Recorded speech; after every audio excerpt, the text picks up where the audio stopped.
Hello everyone, welcome to Civils Tap YouTube channel. और आप सब लोग देख रहे हैं हमारी स्थापना फ्री इंटेंसिव रिवीजन सीरीज, जिसमें हम आपके फाउंडेशनल कॉन्सेप्ट्स को, जो स्टैटिक कंपोनेंट से जुड़े हुए आपके कॉन्सेप्ट्स हैं, उनकी फटाफट रिवीजन करवाने जा रहे हैं।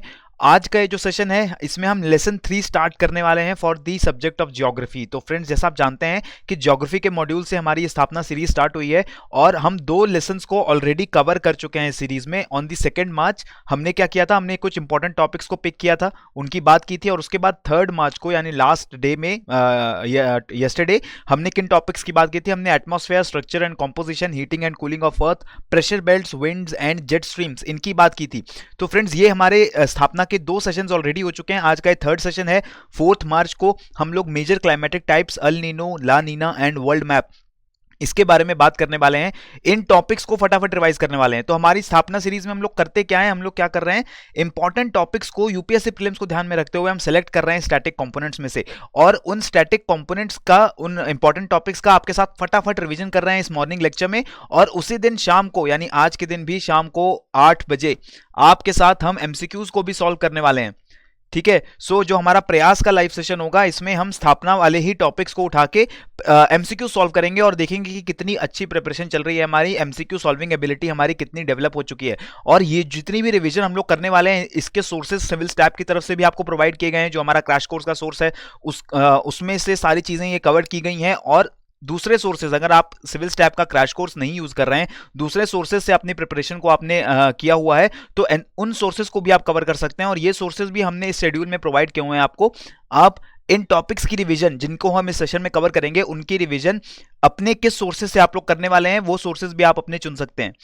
तो फ्रेंड्स, जरूरी क्या है, इंपॉर्टेंट चीज क्या है? इंपॉर्टेंट चीज ये है कि ये जो सेशन भी हम लोग कर रहे हैं, मॉर्निंग में और इवनिंग में, दोनों सेशन का बेसिक ऑब्जेक्टिव सिंपल सा है कि जो भी इंफॉर्मेशन आप प्रिपरेशन के दौरान आपने इकट्ठी की है, whatever knowledge you have gathered till date, इस नॉलेज को कितना एप्लीकेशन बेस्ड आप यूज कर पा रहे हैं, उनसे एमसीक्यूज को सॉल्व कर पा रहे हैं, नहीं कर पा रहे हैं, वही चीज हम लोग करने जा रहे हैं पूरे टाइम बाउंड मैनर में, एफिशिएंट मैनर में। वी विल ट्राई कि हम सारे कंपोनेंट्स का जो इंपॉर्टेंट है उनका फटाफट रिवीजन करें और उनको एमसीक्यूज की फॉर्म में शाम को सॉल्व भी करें, और देखेंगे कितनी अच्छी तैयारी हम लोगों की ऑलरेडी हो चुकी है। तो दोस्तों, आज का जो सेशन है, दिस इज 4th मार्च का सेशन होगा। और इसके बाद हम 3 मोर सेशंस करने वाले हैं ज्योग्राफी के, जिसमें हम इंडियन ज्योग्राफी के इंपॉर्टेंट टॉपिक्स की बात करेंगे। That is on the 5th, 6th and 7th मार्च। उसके बाद एनवायरनमेंट का कंपोनेंट स्टार्ट होने जा रहा है, वहां भी एनवायरनमेंट के इंपॉर्टेंट टॉपिक्स को उठा के हम लोग मॉर्निंग में डिस्कशन करेंगे, उनका रिवीजन करेंगे और शाम को उनके एमसीक्यूज को सॉल्व करेंगे। तो इस सेशन में, प्रयास में और स्थापना में बहुत ज्यादा मजा आने वाला है। तो चलिए दोस्तों, आज के सेशन को स्टार्ट करते हैं। सबसे पहले बात करते हैं मेजर क्लाइमेटिक टाइप्स की। सो this is a topic from the climatology chapter of geography, जिसके ऊपर यूपीएससी प्रीलिम्स में प्रीवियस ईयर्स में भी काफी क्वेश्चंस आ चुके हैं। ठीक है, तो क्लाइमेट से जुड़े हुए काफी क्वेश्चंस यूपीएससी पूछता रहता है, एंड इस क्लाइमेट के टॉपिक में कंफ्यूजन का स्कोप भी बहुत ज्यादा रहता है कैंडिडेट्स के लिए। तो इसीलिए हम इस क्लाइमेटिक टाइप्स के चैप्टर को, इस टॉपिक को, इसको रिवाइज करते हैं यहाँ पे फटाफट। बेसिकली क्लाइमेट क्या है, वो वेदर का एवरेज बोल दिया गया over a period of 30 years. Weather क्या होता है? वेदर हो रहा है जो आप शॉर्ट टाइम के लिए अपने आसपास के एटमॉस्फेयर में, एनवायरनमेंट में जो कंडीशंस देख रहे हैं, उसको हम बोल रहे हैं वेदर। बट वेदर का अगर हम एवरेज ले लें over a long time period, तब उसको क्लाइमेट बोल देते हैं। बेसिकली क्लाइमेट किन चीजों को मेजर कर रहा है? Temperature, humidity, atmospheric pressure, wind, precipitation etcetera. तो ये जितने भी मीटेरोलॉजिकल वेरिएबल्स हैं, फॉर एग्जाम्पल जो भी चीजें हमारे एटमॉस्फेयर से रिलेटेड हैं, जो हमारे मौसम से रिलेटेड हैं, उनको एक लॉन्ग पीरियड टर्म में अगर हम एवरेज करके देखें, तो हमें उस जगह का क्लाइमेट पता लगता है। क्लियर हुआ? तो क्लाइमेट की मेजर टाइप्स हैं, उन मेजर टाइप्स को मैंने यहां पे लिस्ट कर दिया है। ठीक है, और इन मेजर टाइप्स को याद रखने का एक तरीका भी यहां पे हम लोग समझने की कोशिश कर रहे हैं। फॉर एग्जांपल, आप सपोज करिए कि ये जो मैंने यहां पे सेमी सर्कल सा ड्रॉ किया हुआ है, दिस इज अ कॉन्टिनेंट। ठीक है, ये कॉन्टिनेंट है मान के चलते हैं, और ये कॉन्टिनेंट जो है 0 डिग्री यानी इक्वेटर से स्टार्ट हो रहा है, एंड 90 डिग्री नॉर्थ यानी कि नॉर्थ पोल तक ये कॉन्टिनेंट एक्सटेंड करता है, and it is surrounded by oceans on both the sides, यानी कि दोनों तरफ से इस पूरे कॉन्टिनेंट को ओशंस ने सराउंड किया हुआ है। और इस कॉन्टिनेंट पे जो क्लाइमेट, डिफरेंट क्लाइमेटिक टाइप्स होती हैं, वो किस किस जगह दिखेंगी, वो भी मैंने यहाँ पे रफली लिस्ट कर दी हैं। तो बेसिकली लैटिट्यूड्स, किन लैटिट्यूड्स के बीच में कौन सी क्लाइमेटिक टाइप लाई कर रही है, वो भी आप देख सकते हैं। एंड कॉन्टिनेंट के कौन सी साइड में, interior of the continent, on the eastern side and on the western side, इस बेसिस पे आप सारे क्लाइमेटिक टाइप्स को जो है आइडेंटिफाई कर सकते हैं, याद कर सकते हैं। क्या चीजें हैं मेन, आपको लैटिट्यूड्स पता होनी चाहिए, और आपको पता होना चाहिए कि उस पर्टिकुलर कॉन्टिनेंट में किस हिस्से की बात हो रही है, तब आप गेस कर सकते हैं कि वो क्लाइमेट कहाँ पे जो है पाया जाता होगा। तो देखिए बेसिकली क्लाइमेट जो है काफी डायनामिक टर्म है, बहुत सारी जगहों पे क्लाइमेट अलग अलग फैक्टर्स की वजह से वेरी करता है। ये जो मैंने आपको स्कीमेटिक दिखाया, डायग्राम दिखाया, ये एक जनरल सा फिनोमिना है, आप लोगों की अंडरस्टैंडिंग के लिए बनाया गया है। फॉर एग्जाम्पल 0 से 5 डिग्री या 10 डिग्री नॉर्थ लैटिट्यूड तक आपको ट्रॉपिकल वेट इक्वेटोरियल क्लाइमेट देखने को मिलेगा ऑन द प्लैनेट अर्थ। उसी तरीके से जब आप और नॉर्थ की तरफ जाते हैं, यानी आपके लैटिट्यूडनल रीडिंग और इंक्रीज हो जाती है, आप हायर लैटिट्यूड्स की तरफ जा रहे हैं, तो धीरे धीरे on the eastern side you will see monsoon type, more polewards Natal type, more polewards Laurentian type. Western side of the continent आप क्या देखेंगे, डेजर्ट टाइप, यानी कि हॉट या कोल्ड डेजर्ट टाइप हो सकती है, मेडिटेरेनियन टाइप। देन थोड़ा सा और हायर लैटिट्यूड में गए तो ब्रिटिश टाइप क्लाइमेट, उसके बाद पोलर, और मिडल ऑफ द कॉन्टिनेंट यानी कॉन्टिनेंटल इंटीरियर्स के बीच में हमें सवाना टाइप दिखता है between 30 degree and 10 degree north latitudes, steppe type 45 से 30 डिग्री नॉर्थ के बीच में, 45 डिग्री नॉर्थ से ऊपर आपको साइबेरियन टाइप, एंड उसके ऊपर आपको पोलर टाइप क्लाइमेट दिखने लगेगा। तो ये क्लाइमेटिक टाइप्स का मैंने एक बहुत ही जनरल सा स्कीमेटिक दिया है, ताकि आगे जो हम इन क्लाइमेटिक टाइप्स को डिस्कस करने वाले हैं आपको कोई कंफ्यूजन ना हो, आप अपने माइंड में विजुअलाइज कर सकें कि किस तरफ पूरे वर्ल्ड में कौन से कॉन्टिनेंट की कौन सी साइड पे कौन सा क्लाइमेट मिलने वाला है, इसको भी विजुअलाइज करने में आपको और ज्यादा आसानी होगी। तो एक एक करके हम क्लाइमेटिक टाइप्स को ब्रीफली रिवाइज करते हैं। सबसे पहले बात करते हैं ट्रॉपिकल वेट क्लाइमेट की। So it is also known as hot wet equatorial climate और इक्वेटोरियल रेन फॉरेस्ट क्लाइमेट। इस क्लाइमेट को आप देखेंगे अराउंड द इक्वेटर, ठीक है। तो 5 डिग्री या 10 डिग्री का विड्थ होगा इस पूरे क्लाइमेट का। तो ये क्लाइमेट आपको 0 डिग्री से लेकर maximum 10 degree north and 10 degree south तक एक्सटेंड होता दिखेगा, ठीक है। तो ये जो जोन है ऑब्वियसली आप समझ रहे हैं ये चेंज हो सकता है, ये जोन रिवाइज्ड जोन नहीं है, कोई फिक्स्ड जोन नहीं है कि बस 10 डिग्री नॉर्थ से 10 डिग्री साउथ के बीच में यही क्लाइमेट मिलेगा, लोकल फैक्टर्स भी बीच में आते हैं। बट जनरली हम बात करेंगे तो हम यही कहेंगे कि 10 डिग्री से नॉर्थ और साउथ के बीच में आपको ये क्लाइमेट इक्वेटोरियल क्लाइमेट देखने को मिलेगा। इस क्लाइमेट की खास बात क्या है जिनसे आपको याद रखने में मदद मिलेगी, जिसके ऊपर क्वेश्चंस बनाए जा सकते हैं, एमसीक्यू बनाए जा सकते हैं और आपको कंफ्यूज किया जा सकता है।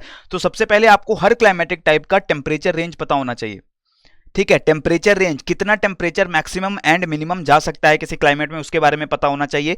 उसके बाद आपको यह पता होना चाहिए कि सीजनल कैरेक्टरिस्टिक्स क्या होती हैं हर क्लाइमेट में, ये देखना है आपको, ठीक है। सीजनल कैरेक्टरिस्टिक का क्या मतलब है कि जो टेम्परेचर्स हैं, वार्म सीजन आ रहा है, कोल्ड सीजन आ रहा है, ये साल में एक कैलेंडर ईयर में किस तरीके से डिस्ट्रीब्यूटेड है। क्या warm season and cold season बिल्कुल अलग अलग है। जैसे अगर हम इंडिया में बात करें तो नॉर्थ इंडिया में हम एक्सपीरियंस करते हैं the summer season, a different distinct summer season and a distinct winter season. Summer season में वेरी हाई टेम्परेचर्स एक्सपीरियंस करते हैं और विंटर सीजन में बहुत ही कम टेम्परेचर्स भी एक्सपीरियंस करते हैं, specially in the north Indian plains. तो ये जो क्लाइमेट है यहाँ पे हमने देखा अलग अलग टेम्परेचर वाले सीजन है, बट जैसे इक्वेटोरियल क्लाइमेट है, ये ट्रॉपिकल वेट क्लाइमेट है, यहाँ पे आपको अलग अलग सीजन देखने को नहीं मिलते। देयर आर नो विंटर्स और डिस्टिंक्ट सीजन्स। पूरे साल जनवरी से लेकर दिसंबर तक जो टेम्परेचर्स हैं वो हाई रहते हैं और रेनफॉल भी पूरे साल होती रहती है। कोई रेनी सीजन, कोई मॉनसून सीजन नहीं आ रहा है कि इस टाइम में ही रेनफॉल होगी और बाकी पूरा साल सूखा पड़ा रहेगा, ऐसा नहीं होगा। इक्वेटोरियल क्लाइमेट में लगभग हर महीने आपको बारिश देखने को मिलेगी और हर दिन आपको अच्छा खासा टेम्परेचर देखने को मिलेगा। तो इसका मतलब क्या हुआ कि there are no distinct season in this particular climate. Diurnal and annual range of temperature is small. अब दूसरी चीज क्या आई, पहली हमने चीज देखी कि हर क्लाइमेट की आपको क्या पता होना चाहिए, सीजनल कैरेक्टरिस्टिक्स क्या है, उससे आपको डिफरेंशिएट करने में मदद मिलेगी। उसके बाद आपको रेंज ऑफ टेम्परेचर देखना है, जो मैंने आपको भी बताया कि मैक्सिमम मिनिमम टेम्परेचर कितना जा रहा है वो भी आपको देखना पड़ेगा। और ये आपको एनुअल भी देखना है और डायर्नल भी देखना है। यानी कि एनुअल का मतलब हुआ एक साल में मैक्सिमम एंड मिनिमम टेम्परेचर की रेंज, एंड डायर्नल का मतलब हुआ 24 आवर्स का जो एक डे हो रहा है, यानी कि डे में जो मैक्सिमम टेम्परेचर होगा और नाइट के टाइम पे जो मिनिमम टेम्परेचर होगा उसके बीच में कितना रेंज हो सकता है, उसको बोलते हैं डायर्नल रेंज ऑफ टेम्परेचर। सो ये टेम्परेचर रेंजेस को देख के भी आप क्लाइमेट का अंदाजा लगा सकते हैं। एंड फाइनली आपको वेजिटेशन के बारे में अगर पता है then again you can also guess the climate, ठीक है। वेजिटेशन जो है बहुत ज्यादा क्लोजली एसोसिएटेड होती है क्लाइमेट से, क्योंकि क्लाइमेट क्या डिसाइड करता है, टेम्परेचर क्या होगा, रेनफॉल क्या होगी, डिस्ट्रीब्यूशन ऑफ रेनफॉल क्या होगी, वो ज्यादा इंपॉर्टेंट है कि रेनफॉल का डिस्ट्रीब्यूशन कैसा है। रेनफॉल का डिस्ट्रीब्यूशन जैसा होगा उसी के हिसाब से आपका जो वेजिटेशन है वो डेवलप होने वाला है, ठीक है। जिस जगह पे हैवी रेनफॉल हो रही है और uniformly through out distributed rainfall है तो वहां पे एवरग्रीन वेजिटेशन देखने की ज्यादा उम्मीद हो सकती है।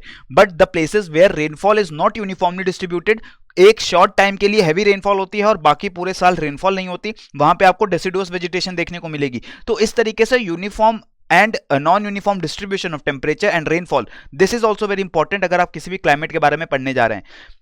इक्वेटोरियल क्लाइमेट की बात कर रहे थे हम, तो यहां पे एनुअल और diurnal range of temperature small रहता है, क्योंकि हाई टेम्परेचर्स ही रहते हैं थ्रू आउट, टेम्परेचर्स बहुत ज्यादा ड्रॉप नहीं करते, हैवी प्रेसिपिटेशन होती है, हैवी रेनफॉल होती है और वेल डिस्ट्रीब्यूटेड होती है साल भर में। कहां पे मिलते हैं ये climate? In the lowlands of Amazon, Congo, Malaysia, East Indies. आप यहाँ पे ट्रॉपिकल वेट क्लाइमेट को देख सकते हैं इस मैप में। यू कैन ऑल्सो सी कि ये जो रीजन है इक्वेटर के अराउंड, इस रीजन में आपको देखने को मिल रहा है tropical equatorial climate. Luxuriant evergreen vegetation, that is the tropical rain forest, वो इस जगह पे मिल रहे हैं।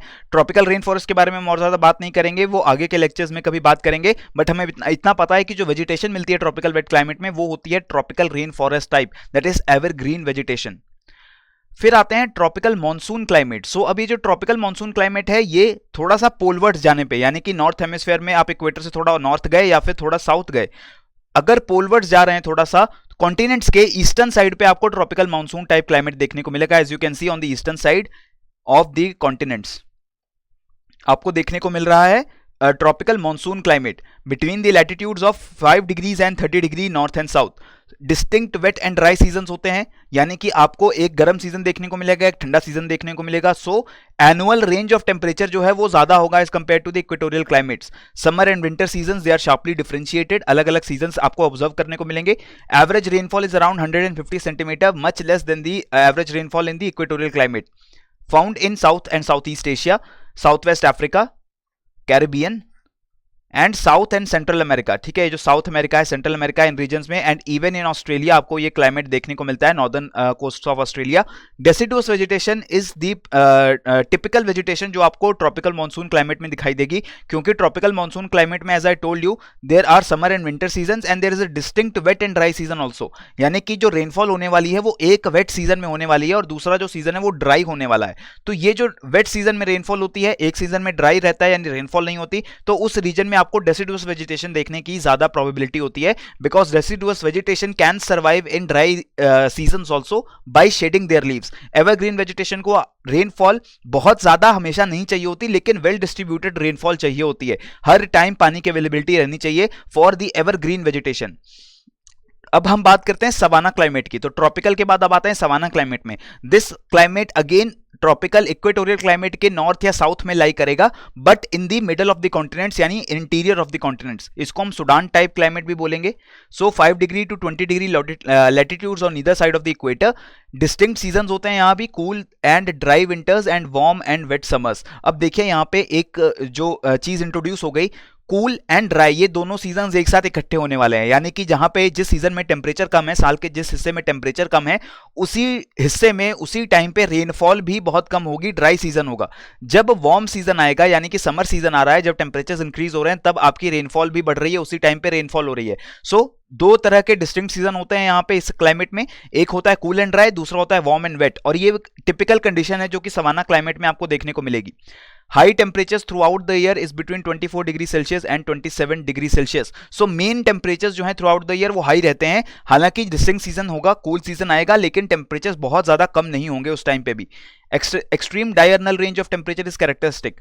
ठीक है, एक ही दिन में टेम्परेचर डिफरेंस बहुत ज्यादा होने वाला है, क्योंकि दिन के टाइम पे टेम्परेचर काफी हाई हो जाएगा, शाम के टाइम, रात के टाइम जो टेम्परेचर है काफी ड्रॉप हो जाएगा। क्यों हो रहा है ऐसा? Because this climate is situated far away from the water bodies. मैंने अभी बताया है इंटीरियर ऑफ द कॉन्टिनेंट्स में लोकेटेड है, और इस वजह से आपको moderating influence of water bodies वो देखने को नहीं मिलता। जो भी क्लाइमेट्स आपको कॉन्टिनेंटल इंटीरियर्स में देखने को मिलेंगे, चाहे वो सवाना टाइप क्लाइमेट हो, चाहे वो टाइगर टाइप क्लाइमेट हो, चाहे स्टेपी टाइप क्लाइमेट हो, हर तरह के क्लाइमेटिक टाइप में आपको range of temperature, especially diurnal range of temperature, वो ज्यादा देखने को मिलेगी as compare to the climatic types जो कि कोस्टल एरियाज में आपको देखने को मिलती हैं। ठीक है, तो ये बात हमें क्लियर हुई। एवरेज रेनफॉल 100 से 150 सेंटीमीटर्स के बीच में लाई करेगी। Most commonly found in Africa, Asia and south America at the outer margin of tropical wet and monsoon climates, यानी कि जो ट्रॉपिकल वेट मानसून क्लाइमेट्स मिलते हैं उनके आउटर मार्जिन में ये क्लाइमेट देखने को वहां पे भी मिलते हैं। वेजिटेशन क्या है? Tall grass and short trees. इसको याद रखिएगा कि जो हमारे सवाना ग्रासलैंड्स होते हैं, यानी tropical wet and dry climate जो होता है, सवाना टाइप क्लाइमेट होता है, सुडान टाइप क्लाइमेट होता है, इसमें जो ग्रासेस होती हैं they are tall grasses and trees are also found but they are short. ठीक है, ट्रीज मिलते हैं, शॉर्ट ट्रीज होते हैं, ग्रास होती है, टॉल ग्रासेस होती हैं। ट्रीज जो भी होंगे वो डेसिडुअस टाइप ट्रीज होंगे, ठीक है। क्यों? ताकि जो भी विंटर सीजन आ रहा है, कूल सीजन आ रहा है, जब ड्राई सीजन होगा, कोई रेनफॉल नहीं होगी, उस टाइम पे एक्सेसिव लॉस ऑफ वाटर ना हो, और उसके लिए ट्रीज जो है अपनी लीव्स को शेड कर देते हैं, and they are known as deciduous vegetation. कहां मिलने वाला है हमें सवाना टाइप क्लाइमेट? तो as you can see, this type of climate is found in South America by the name of Llanos and Campos grasslands, Kano and Salisbury grasslands in the African continent, and अगर आप Australia की बात कर रहे हैं तो वहां भी आपको एक ग्रासलैंड्स मिलने वाले हैं डाउन्स की फॉर्म में। तो ये सवाना टाइप क्लाइमेट आपको इन कॉन्टिनेंट्स में देखने को मिल रहा है, और आप देख सकते हैं कि middle interior of the continents में होने की कोशिश है। आप कंफ्यूज मत होइएगा ये देख के कि साउथ अमेरिका में तो कोस्टल एरियाज तक भी एक्सटेंड कर रहा है, एक्सटेंड जरूर कर रहा है कोस्टल एरियाज तक, but this is not the rule, ठीक है। रूल यही है कि कॉन्टिनेंटल इंटीरियर्स में ग्रासलैंड एक्सटेंड होते हैं। आगे ह्यूमन एक्टिविटीज की वजह से आज ये ग्रासलैंड्स काफी ज्यादा एक्सटेंड हो चुके हैं, क्योंकि ह्यूमंस ने बहुत सारे फॉरेस्ट को कट करके वहां पे भी ग्रासलैंड्स को बढ़ने की जगह दे दी है, ठीक है। तो इसलिए इन ग्रासलैंड्स का करंट जो एक्सपेंशन है वो नेचुरल एक्सपेंशन नहीं है, they have expanded quite a lot because of human interference also, and many tribes are settled in these regions where this type of climate is found. Settled agriculture हो रहा है, animal husbandry हो रही है, and savanna type grasslands की सबसे खास बात यह है कि these grasslands which are found in Africa, बहुत सारी एनिमल डाइवर्सिटी यहां पे देखने को मिलती है। Large mammals, elephant, giraffe, zebra, carnivores आपको देखने को मिलते हैं। इसको इसलिए नेचुरल कैटल कंट्री भी बोला जाता है, बिकॉज दिस ग्रासलैंड यहाँ पे टॉल ग्रासेस हैं, और वो जो टॉल ग्रासेस हैं वो काफी बड़ी तादाद में जो पॉपुलेशन होगी हर्बीवोर्स की उनको सपोर्ट कर पाएगी। So therefore the if vegetation is able to support a large population of animals, तो उसको हम बोल सकते हैं कि काफी ज्यादा डाइवर्स इकोसिस्टम बन सकता है in the savanna type of climate. Clear हुआ? अब हम चलते हैं नेक्स्ट टाइप ऑफ क्लाइमेट पे, जो कि है टेम्परेट ग्रासलैंड और steppe type climate. These are found in continental interiors in the mid latitudes, ठीक है। अब ये मिड लैटिट्यूड में हम लोग पहुंच चुके हैं, यानी इक्वेटोरियल क्लाइमेट से हमने स्टार्ट किया था, इक्वेटर से स्टार्ट किया था, अब हम पोल्स की तरफ जाते गए, अब हम मिड लैटिट्यूड्स तक आए हैं, यानी कि 30-40 डिग्रीज की हम रेंज में आ चुके हैं। इस रेंज में कॉन्टिनेंटल इंटीरियर्स में you will find the steppe type of climate. These climate they receive lesser rainfall than savanna, and temperatures are also less. Rainfall क्यों कम हो गई है सवाना से? क्योंकि आप कॉन्टिनेंटल इंटीरियर्स में हैं, और थोड़ा सा और आपका लैटिट्यूड जो है वो इंक्रीज हो चुका है, एंड इसी के साथ टेम्परेचर्स भी इसी वजह से कम हुए हैं, बिकॉज और लैटिट्यूड इंक्रीज हो चुका है, इक्वेटर से आप और ज्यादा दूर जा चुके हैं। हाई टेम्परेचर रेंज रहती है हमेशा, क्योंकि अगेन कॉन्टिनेंटल इंटीरियर्स की बात हो रही है, so temperature range is high, B it annual और डायरनल रेंज, यानी कि साल में भी जो मैक्सिमम मिनिमम टेम्परेचर है और एक दिन में भी जो मैक्सिमम मिनिमम टेम्परेचर होगा उसमें काफी ज्यादा डिफरेंस होने वाला है। Average rainfall may be taken as about 45 centimeters, but this varies according to the location from 25 centimeter to 75 centimeter. तो रेनफॉल में काफी वेरिएशन होती है, बट ऑन एन एवरेज जो रेनफॉल का क्वांटम है, अमाउंट है, वो कम रहेगा as compare to the savanna type of climate. Vegetation में अब यहां पे फर्क देखिए, ट्रीलेस होते हैं प्रैक्टिकली स्टेपी टाइप क्लाइमेट्स, क्योंकि यहां पे आप देख रहे हैं रेनफॉल बहुत कम हो चुकी है।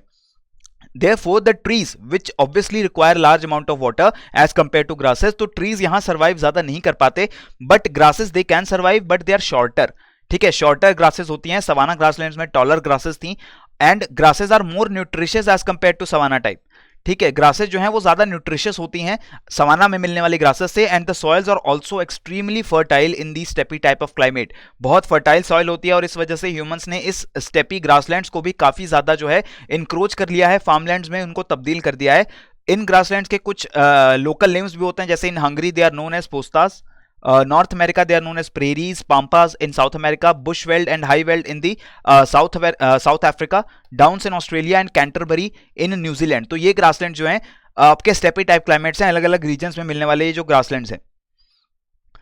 अब इन ग्रासलैंड्स की बात कर रहे हैं, इस मैप में यू कैन ऑल्सो सी कि where these grasslands, steppe type grasslands, they are found. And if we talk about the economy, extensive mechanized wheat cultivation and these parts are also known as granaries of the world, because I told you soil is very fertile in these grasslands, और इसका humans फायदा उठाते हैं for commercial agriculture। Commercial agriculture हो रहा है, मतलब agriculture का बेसिक ऑब्जेक्टिव क्या है कि whatever crops you are cultivating, आप उन क्रॉप्स को सेल करने वाले हैं। Like in India, like in many Asian countries, whatever cultivation we do, especially the small farmers, वो जो कल्टीवेशन होती है, क्रॉप होती है, वो सेल्फ कंजम्पशन के लिए ज्यादा होती है, मार्केट में सेल करने के लिए कम होता है ऑब्जेक्टिव, उसको हम बोलते हैं सबसिस्टेंस एग्रीकल्चर। बट यहाँ पे कॉमर्शियल एग्रीकल्चर किया जा रहा है, जो भी आप बहुत बड़े एरिया में कॉमर्शियल लेवल पे क्रॉप्स को कल्टीवेट कर रहे हैं उसको मार्केट में सेल करेंगे, इसको बोल रहे हैं कॉमर्शियल कल्टिवेशन एंड व्हीट की मैकेनाइज्ड कॉमर्शियल कल्टिवेशन होती है in these types of grasslands because temperature बहुत सूट कर रहा है व्हीट की क्रॉप के लिए एंड जो सॉइल है वो भी बहुत ज्यादा फर्टाइल है। इसके साथ ही cattle ranching and pastoralism is also widely practised, यानी कि एनिमल हस्बेंड्री, क्योंकि जो ग्रासेस हैं वो काफी ज्यादा न्यूट्रिशियस हैं। सो देयरफॉर स्पेशली अगर हम बात करें यूरोप की, तो यूरोप के इन ग्रासलैंड्स में, हंगरी के इन ग्रासलैंड्स में कैटल रियरिंग और एनिमल हस्बेंड्री इस पे बहुत ज्यादा काम किया जाता है। ग्रासेस का जो है न्यूट्रिशियस ग्रासेस उनका फायदा उठाया जाता है एंड एग्रीकल्चर को भी प्रैक्टिस किया जाता है along with the animal husbandry. अब आ रहे हैं मेडिटेरेनियन टाइप क्लाइमेट पे। नाउ दिस क्लाइमेट, ये पता नहीं यूपीएससी को बहुत ज्यादा पसंद है मेडिटेरेनियन क्लाइमेट, बहुत ज्यादा क्वेश्चंस आ चुके हैं इस क्लाइमेट के ऊपर, इस क्लाइमेटिक टाइप के ऊपर एंड आगे मैं बताऊंगा आपको कि किस तरीके से मेडिटेरेनियन, मैं बोल रहा हूं कि यूपीएससी का फेवरेट रीजन है ये। अगर क्लाइमेट की बात कर रहे हैं तो it is also known as warm temperate western margin climate. अब आप यहाँ पे देखिए, हर क्लाइमेट के टेक्निकल नेम में ही आपको सारे क्लूज मिल रहे हैं। Western margin means western side of the continent, warm temperate, temperate का मतलब लैटिट्यूड सिग्निफाई कर रहा है कि किस लैटिट्यूड में पहुंच चुके हैं आप। टेम्परेट लैटिट्यूड है, ट्रॉपिकल लैटिट्यूड है, हायर लैटिट्यूड है, पोलर लैटिट्यूड्स हैं। तो वार्म टेम्परेट लैटिट्यूड्स में western margin of the continents, वहां पे आपको एक क्लाइमेट मिलेगा, इसको मेडिटेरेनियन क्लाइमेट भी बोलेंगे। entirely confined to the western portion of continental masses between 30 and 45 degrees latitudes in both the hemispheres। हमको 30 से 45 डिग्रीज के बीच में ये climate on the western side of the continents देखने को मिलता है। बेसिक कैरेक्टरिस्टिक क्या है कि शिफ्टिंग ऑफ विंड बेल्ट्स होती है मेडिटेरेनियन क्लाइमेट में, इसलिए समर्स जो होंगे वो आपके हॉट एंड ड्राई होते हैं, यानी कि जो हॉट सीजन होगा, समर सीजन होगा, वहां पे रेनफॉल नहीं होगी। रेनफॉल कब होगी? विंटर्स में, ठीक है, जो कि कूल होंगे एंड वेट होंगे। यहां पे देखिए कूल टर्म यूज की गई है, कोल्ड टर्म यूज नहीं की गई है। ज्योग्राफी में इसमें फर्क होता है कूल और कोल्ड में। कूल मतलब कि टेम्परेचर्स कम है, लो हैं, बट बहुत ज्यादा लो नहीं है। कोल्ड में जो है टेम्परेचर्स काफी ज्यादा लो हैं। तो हम कूल वर्ड यूज कर रहे हैं, इसका मतलब winters they are not very harsh, ठीक है, and summers they are hot, they are not warm, they are hot, यानी कि समर्स में टेम्परेचर ज्यादा होंगे, विंटर्स के टाइम पे टेम्परेचर बहुत ज्यादा ड्रॉप नहीं होंगे, बट रेनफॉल ज्यादा होगी विंटर्स में, ठीक है। Most of the precipitation is received in winters. Water bodies का मॉडरेटिंग इन्फ्लुएंस होता है because all these Mediterranean type climates they are situated on the western side of the continents, therefore जो उनका वेस्टर्न साइड होगा, इन climatic regions का जो western side होगा, वहां पे आपको एक वाटर बॉडी देखने को मिलेगी। और ये जो वाटर बॉडी का मॉडरेटिंग इन्फ्लुएंस है, इसकी वजह से ही टेम्परेचर्स बहुत ज्यादा हार्श नहीं हो जाते हैं विंटर में, ठीक है। वेजिटेशन किस तरीके की मिलती है? सो स्मॉल ब्रॉड लीव्स वाले ट्रीज मिलते हैं आपको, ट्रीज देखने को मिलते हैं, but they are never very tall, बहुत ज्यादा टॉल ट्रीज नहीं होते हैं बिकॉज क्योंकि समर सीजन में ज्यादा रेनफॉल नहीं होगी यहाँ पे, तो इसीलिए ट्रीज जो है वो बहुत ज्यादा टॉल नहीं होंगे। एंड मेजॉरिटी जो वेजिटेशन आपको देखने को मिलेगी वो वेजिटेशन होगी श्रब्स की वेजिटेशन, ठीक है, बहुत ज्यादा बड़े बड़े ट्रीज आपको यहाँ देखने को नहीं मिलेंगे। एब्सेंस ऑफ शेड भी होता है यहाँ पे। एब्सेंस ऑफ शेड इसलिए होता है क्योंकि समर सीजन में जब ड्राई सीजन भी चल रहा है, उस टाइम पे ट्रीज मोस्टली या तो दे शेड देयर लीव्स, और अगर वो अपनी ट्रीज अपनी लीव्स को शेड नहीं कर रहे हैं तो उनकी लीव्स बहुत छोटी छोटी होंगी, जिसकी वजह से कोई शेड ग्राउंड पे ज्यादा देखने को नहीं मिलती है। तो ये भी एक फीचर बोल दिया गया कि एब्सेंस ऑफ शेड आपको मेडिटेरेनियन टाइप क्लाइमेट में देखने को मिलता है। ये अगेन एक कीवर्ड है, ठीक है। अगर आपको ऐसा एब्सेंस ऑफ शेड टाइप का किसी एमसीक्यू में, किसी स्टेटमेंट में ऐसी फ्रेज दिख रही है, तो समझ जाइएगा कि मेडिटेरेनियन टाइप क्लाइमेट की बात हो रही होगी। Plants are in a continuous struggle against heat, dry air, excessive evaporation and prolonged droughts। क्योंकि हॉट सीजन है, समर सीजन है, उसी में रेनफॉल भी नहीं होने वाली है, तो इसका मतलब हुआ कि इस रीजन में काफी ज्यादा वाटर स्ट्रेस हो सकता है in the summer season, in the hotter season. Similarly bushes and shrubs, they are the most prominent vegetation in these regions। इन रीजन्स में एग्रीकल्चर होता है, बहुत अच्छा एग्रीकल्चर होता है, ऐसा नहीं है, बट वाटर की स्कार्सिटी होती है समर सीजन में, therefore most of the agricultural crops they are usually grown around the cool season, ठीक है। और बुशेस एंड श्रब्स वो भी ग्रो की जाती हैं। अगर हम सिट्रस फ्रूट्स की बात करें तो उनके मामले में this particular climatic type is the best in the world, इसीलिए इसको वर्ल्ड्स ऑर्चर्ड लैंड्स भी कहा जाता है। ऑर्चर्ड लैंड्स इसलिए क्योंकि a wide range of citrus fruits such as oranges, lemons, lime, citrons and grape fruits they are grown in this particular type of climate. Wine production के लिए भी बहुत ज्यादा इंपॉर्टेंट है ये पर्टिकुलर रीजन, क्योंकि जो सिट्रस फ्रूट्स यहाँ पे ग्रो किए जा रहे हैं उनसे वाइन मैन्युफैक्चरिंग होती है। Cattle rearing is not prevalent because of poor quality fodder which is grown here, क्योंकि यहाँ पे जो वेजिटेशन है वो कैटल रियरिंग के लिए बहुत ज्यादा सपोर्टिव नहीं है। एंड ग्रेन कल्टीवेशन वो कॉमन है, तो कैटल रियरिंग बहुत ज्यादा प्रेवलेंट नहीं होती। और इस मैप में you can also see the regions where this type of climate is found, यानी कि एक तो मेडिटेरेनियन सी के अराउंड कोस्ट जो है अफ्रीका का और यूरोप का, वहां पे देखने को मिलेगा। नॉर्थ अमेरिकन कॉन्टिनेंट का वेस्टर्न साइड एंड ऑस्ट्रेलिया का साउथ वेस्टर्न साइड, वहां पे भी आपको ये क्लाइमेट देखने को मिलेगा। A small region in the Chile, यानी कि साउथ अमेरिका का जो वेस्टर्न साइड है वहां भी आपको ये जो क्लाइमेटिक टाइप है वो देखने को मिल सकता है। अब आते हैं वार्म टेम्परेट ईस्ट मार्जिन पे, यानी कि वही लैटिट्यूड जहां पे मेडिटेरेनियन क्लाइमेट एग्जिस्ट करता था, बट अब हम कॉन्टिनेंट के ईस्टर्न साइड पे बात कर रहे हैं। तो ये 20 से 35 डिग्री नॉर्थ साउथ के बीच में लाई करेगा on the eastern side of the continents. 3 different variations हैं इस क्लाइमेट की। जैसे अगर हम बात करें चाइना एंड सदर्न जापान में आपको चाइना टाइप क्लाइमेट मिलता है, उसी तरह यूएस के जो साउथ ईस्टर्न साइड है वहां पे आपको गल्फ टाइप क्लाइमेट मिलता है। And Natal type climate is found in Australia, South Africa and in South America, that is in the southern hemisphere आपको नेटल टाइप क्लाइमेट देखने को मिलता है। Natal type is different from China type as it receives more rainfall from onshore trade winds all the year round. तो इन 3 climatic types में क्यों divide किया गया है वार्म टेम्परेट ईस्ट मार्जिन को? बिकॉज रेनफॉल का जो डिस्ट्रीब्यूशन है वो थोड़ा सा डिफरेंट होता है। Natal type that is in the southern hemisphere, जो आपको warm temperate east margin climate मिल रहा है, वहां पे ज्यादा रेनफॉल होती है। ठीक है, पूरे साल भी रेनफॉल होगी और क्वांटम भी ज्यादा होगा as compare to the Gulf type and China type climates. इसके साथ इन तीनों क्लाइमेट्स को जोड़ने वाली बात क्या है कि the warm and moist summers and a cool and dry winter. ठीक है, जो समर्स होंगे वो वार्म होंगे, हॉट नहीं होंगे, एंड मॉइस्ट होंगे, means rainfall is also happening in the summer season. Winters they will be cool and dry. Mediterranean में क्या हो रहा था, वहां पे हॉट एंड ड्राई समर्स थे and cool and wet winters थे। ठीक है, तो यहां पे आपको क्या पता लगा कि मेडिटेरेनियन में जब समर आएगा तो काफी ज्यादा टेम्परेचर्स होंगे और बिल्कुल रेनफॉल नहीं होगी, रेनफॉल जो है कम होगी। इस टाइप क्लाइमेट में क्या होगा, ईस्टर्न साइड में क्या होगा, वार्म टेम्परेचर्स होंगे, बहुत ज्यादा टेम्परेचर्स नहीं होंगे, एंड रेनफॉल होगी बट मॉइस्ट होगा, वेट नहीं होगा, बहुत ज्यादा रेनफॉल नहीं होगी। इन वर्ड्स को यूज करके हम रेनफॉल को कंपेयर करते हैं एक क्लाइमेट से दूसरे क्लाइमेट में। तो अब अगर हम इस साइड बात कर रहे हैं कि विंटर्स में क्या होगा, तो मेडिटेरेनियन क्लाइमेट में क्या हो रहा था, winters were cool. Similarly cool winters आपको इस साइड भी देखने को मिलेंगे, ईस्टर्न साइड भी, बट रेनफॉल वेट सीजन था winter season in the Mediterranean climate, rainfall was abundant in the winter season, but dry winters आपको देखने को मिलेंगे इस particular type of warm temperate east margin type climate में।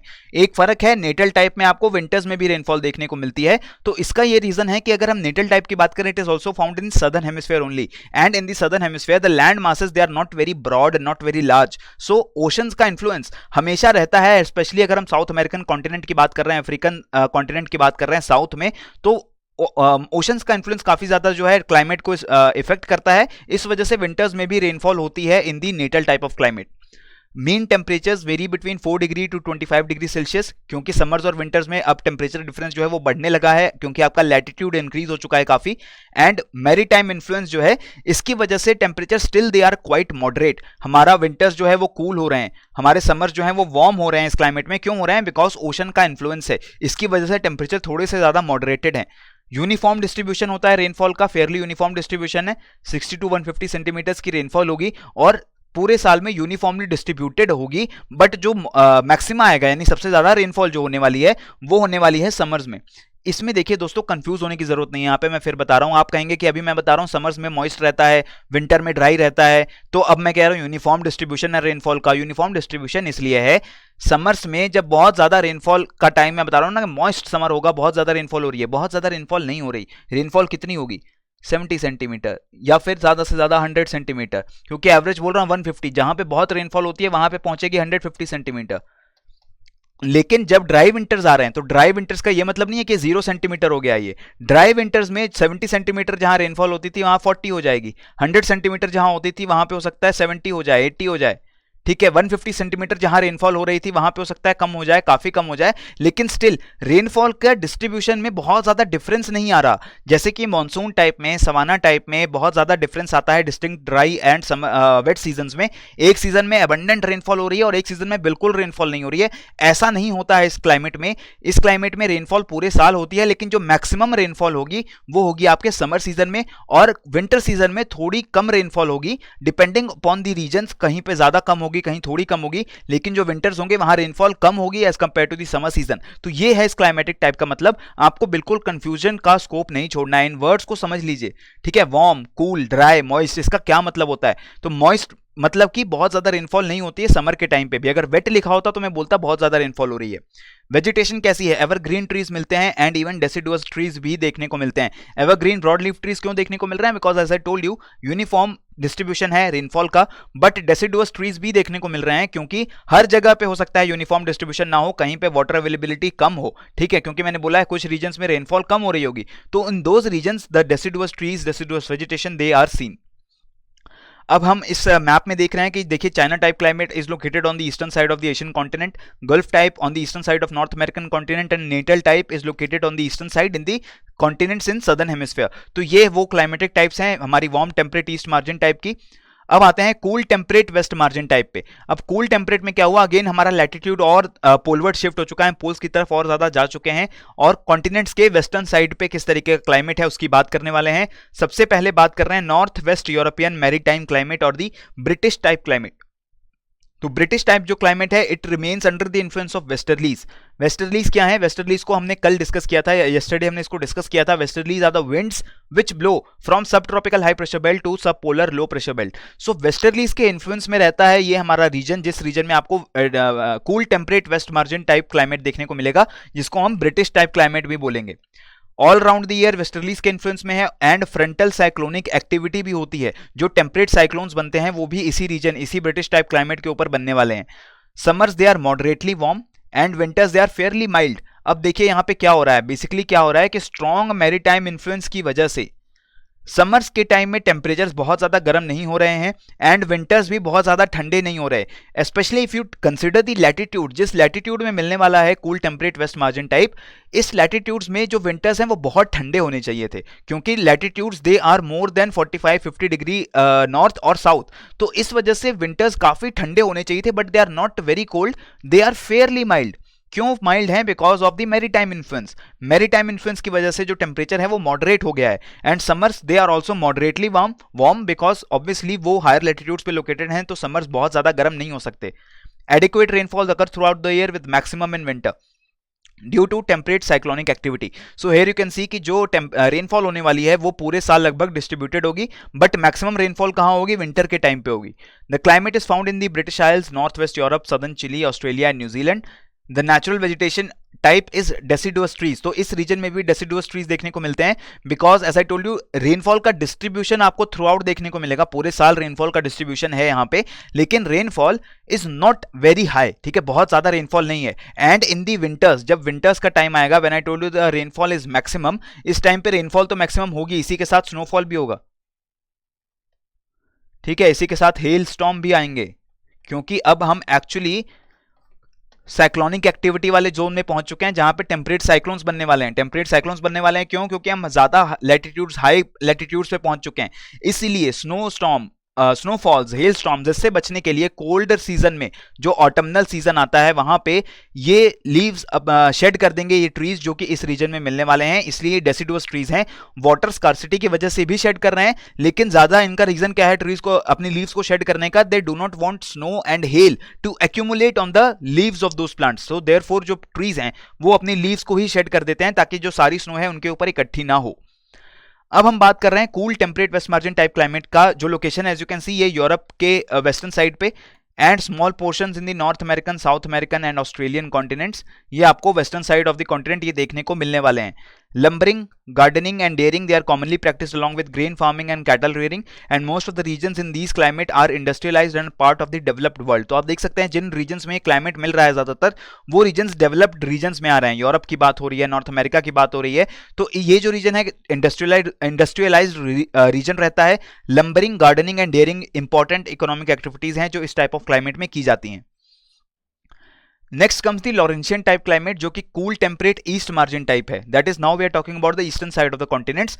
ये जो क्लाइमेटिक टाइप है it is found only in 2 regions and that too in the northern hemisphere only. ये सिर्फ नदर्न हेमिस्फीयर में मिलता है क्लाइमेट, और वो भी north eastern North America and eastern coastland of Asia. तो नॉर्थ अमेरिका की नॉर्थ ईस्टर्न साइड पे and eastern side of Asia पे इन नॉर्थ हेमिस्फीयर में क्यों देखने को मिल रहा है क्लाइमेट, क्योंकि सदर्न हेमिस्फीयर में अगर हम बात कर रहे हैं तो वहां पे जो लैंड मासेस हैं, एक तो बहुत ज्यादा लार्ज लैंड मासेस नहीं है, एंड जिस लैटिट्यूड में हम लोग पहुंच चुके हैं उन लैटिट्यूड्स में जाते जाते साउथ अमेरिका भी काफी ज्यादा नैरो हो जाता है, अफ्रीका भी नैरो हो जाता है, एंड ऑस्ट्रेलिया जो है उन लैटिट्यूड्स तक एक्सटेंड ही नहीं कर पा रहा। So in these this climate is only found in the northern hemisphere and only in the North American continent and Asian continent. Climate is characterised by cold dry winters and warm wet summers. Cold winters होंगे, temperature देखिए अब ठंडा हो रहा है, cool की जगह cold temperatures हो रहे हैं, ड्राई विंटर्स हो रहे हैं, रेनफॉल कम होने वाली है विंटर्स के टाइम। वार्म समर्स होंगे, हॉट समर्स नहीं हो सकते, काफी ज्यादा लैटिट्यूड है, हाई लैटिट्यूड है, and they are also wet, so abundant rainfall is happening in the summer season or the warmer season. Winter temperatures are below freezing point and snowfall is quite natural, but summers are as warm as the tropics. So now you can see कि जो winters आएंगे इस type of climate में temperature बहुत कम होने वाला है, freezing point से भी नीचे चला जाएगा, स्नोफॉल होगी कॉमनली। बट जब समर्स आ रहे हैं, यानी कि वो सीजन जब टेम्परेचर इंक्रीज होते हैं, उस टाइम पे temperature they can rise as high as 25 degree Celsius. So tropics के जितना हाई टेम्परेचर पहुंच सकता है इस रीजन में भी, but only for a short period of time. Rainfall occurs through out the year with summer maxima, यानी कि सबसे ज्यादा रेनफॉल जो होगी लगभग पूरे साल होगी, लेकिन जो ज्यादा रेनफॉल हो रही है, मैक्सिमम रेनफॉल हो रही है, वो हो रही है वार्म सीजन में और समर सीजन में। देखिए रेनफॉल वेरी करती है बिटवीन 75 टू 150 सेंटीमीटर्स। वेजिटेशन कैसी है, कूल टेम्परेट फॉरेस्ट यहाँ पे देखने को मिलेंगे, टेम्परेट फॉरेस्ट यहाँ देखने को मिल रहे हैं। Heavy rainfall, warm summers and damp air from fogs all favour the growth of trees. Trees की ग्रोथ बहुत अच्छी देखने को मिलती है, काफी लार्ज बड़े ट्रीज देखने को मिलते हैं इस रीजन में भी, क्योंकि जो वार्म समर्स हो रहे हैं वहां पे अबंडेंट रेनफॉल हो रही है। बट विंटर्स के टाइम पे जब बहुत ज्यादा टेम्परेचर कम हो जाएंगे, स्नोफॉल होगी, काफी ज्यादा स्नोफॉल होगी और जो वाटर है वो फ्रीज हो जाएगा लेक्स वेक्स में, उस टाइम पे जो ट्रीज हैं they will have to shed their leaves. Forest tend to be coniferous north of 50 degree north latitude. अगर आप 50 डिग्री नॉर्थ लैटिट्यूड से भी नॉर्थ जा रहे हैं तो फॉरेस्ट जो है वो कॉनिफेरस हो जाएंगे, ठीक है। तो अब जो फॉरेस्ट हैं वो नीडल लाइक लीव्स वाले होंगे, they are not broad leave. तो नीडल लीफ वाले जो फॉरेस्ट हैं they will not need to shed their leaves, क्योंकि स्नो का एक्यूमुलेशन का कोई स्कोप नहीं है, क्योंकि लीव्स जो है वो काफी नैरो हैं। सो देयरफॉर अब ये एवरग्रीन टेम्परेट फॉरेस्ट बन गए। नाउ दे नीड वाटर, वो पूरे साल अवेलेबल है। मैंने आपको बताया rainfall through out the year distributed है यहाँ पे, एंड जो लीव्स हैं उन पे स्नो भी एक्यूमुलेट नहीं होगी, because now they are needle like leaves. So coniferous forest, evergreen coniferous forest, वो भी इस टाइप ऑफ क्लाइमेट में देखने को मिलते हैं। Lumbering is again the important occupation जो इस क्लाइमेट में होने वाली है। आप देख सकते हैं नॉर्थर्न अमेरिका एंड एशिया के ईस्टर्न साइड पे आपको एक क्लाइमेट देखने को मिल रहा है। Lumbering and associated timber, paper, pulp industries are common. Agriculture is less important because of severe winters. Winters के टाइम पे तो बहुत ज्यादा ठंडे टेम्परेचर्स हैं, एग्रीकल्चर बहुत मुश्किल हो जाएगा। Richest fishing grounds they are present in this particular reason.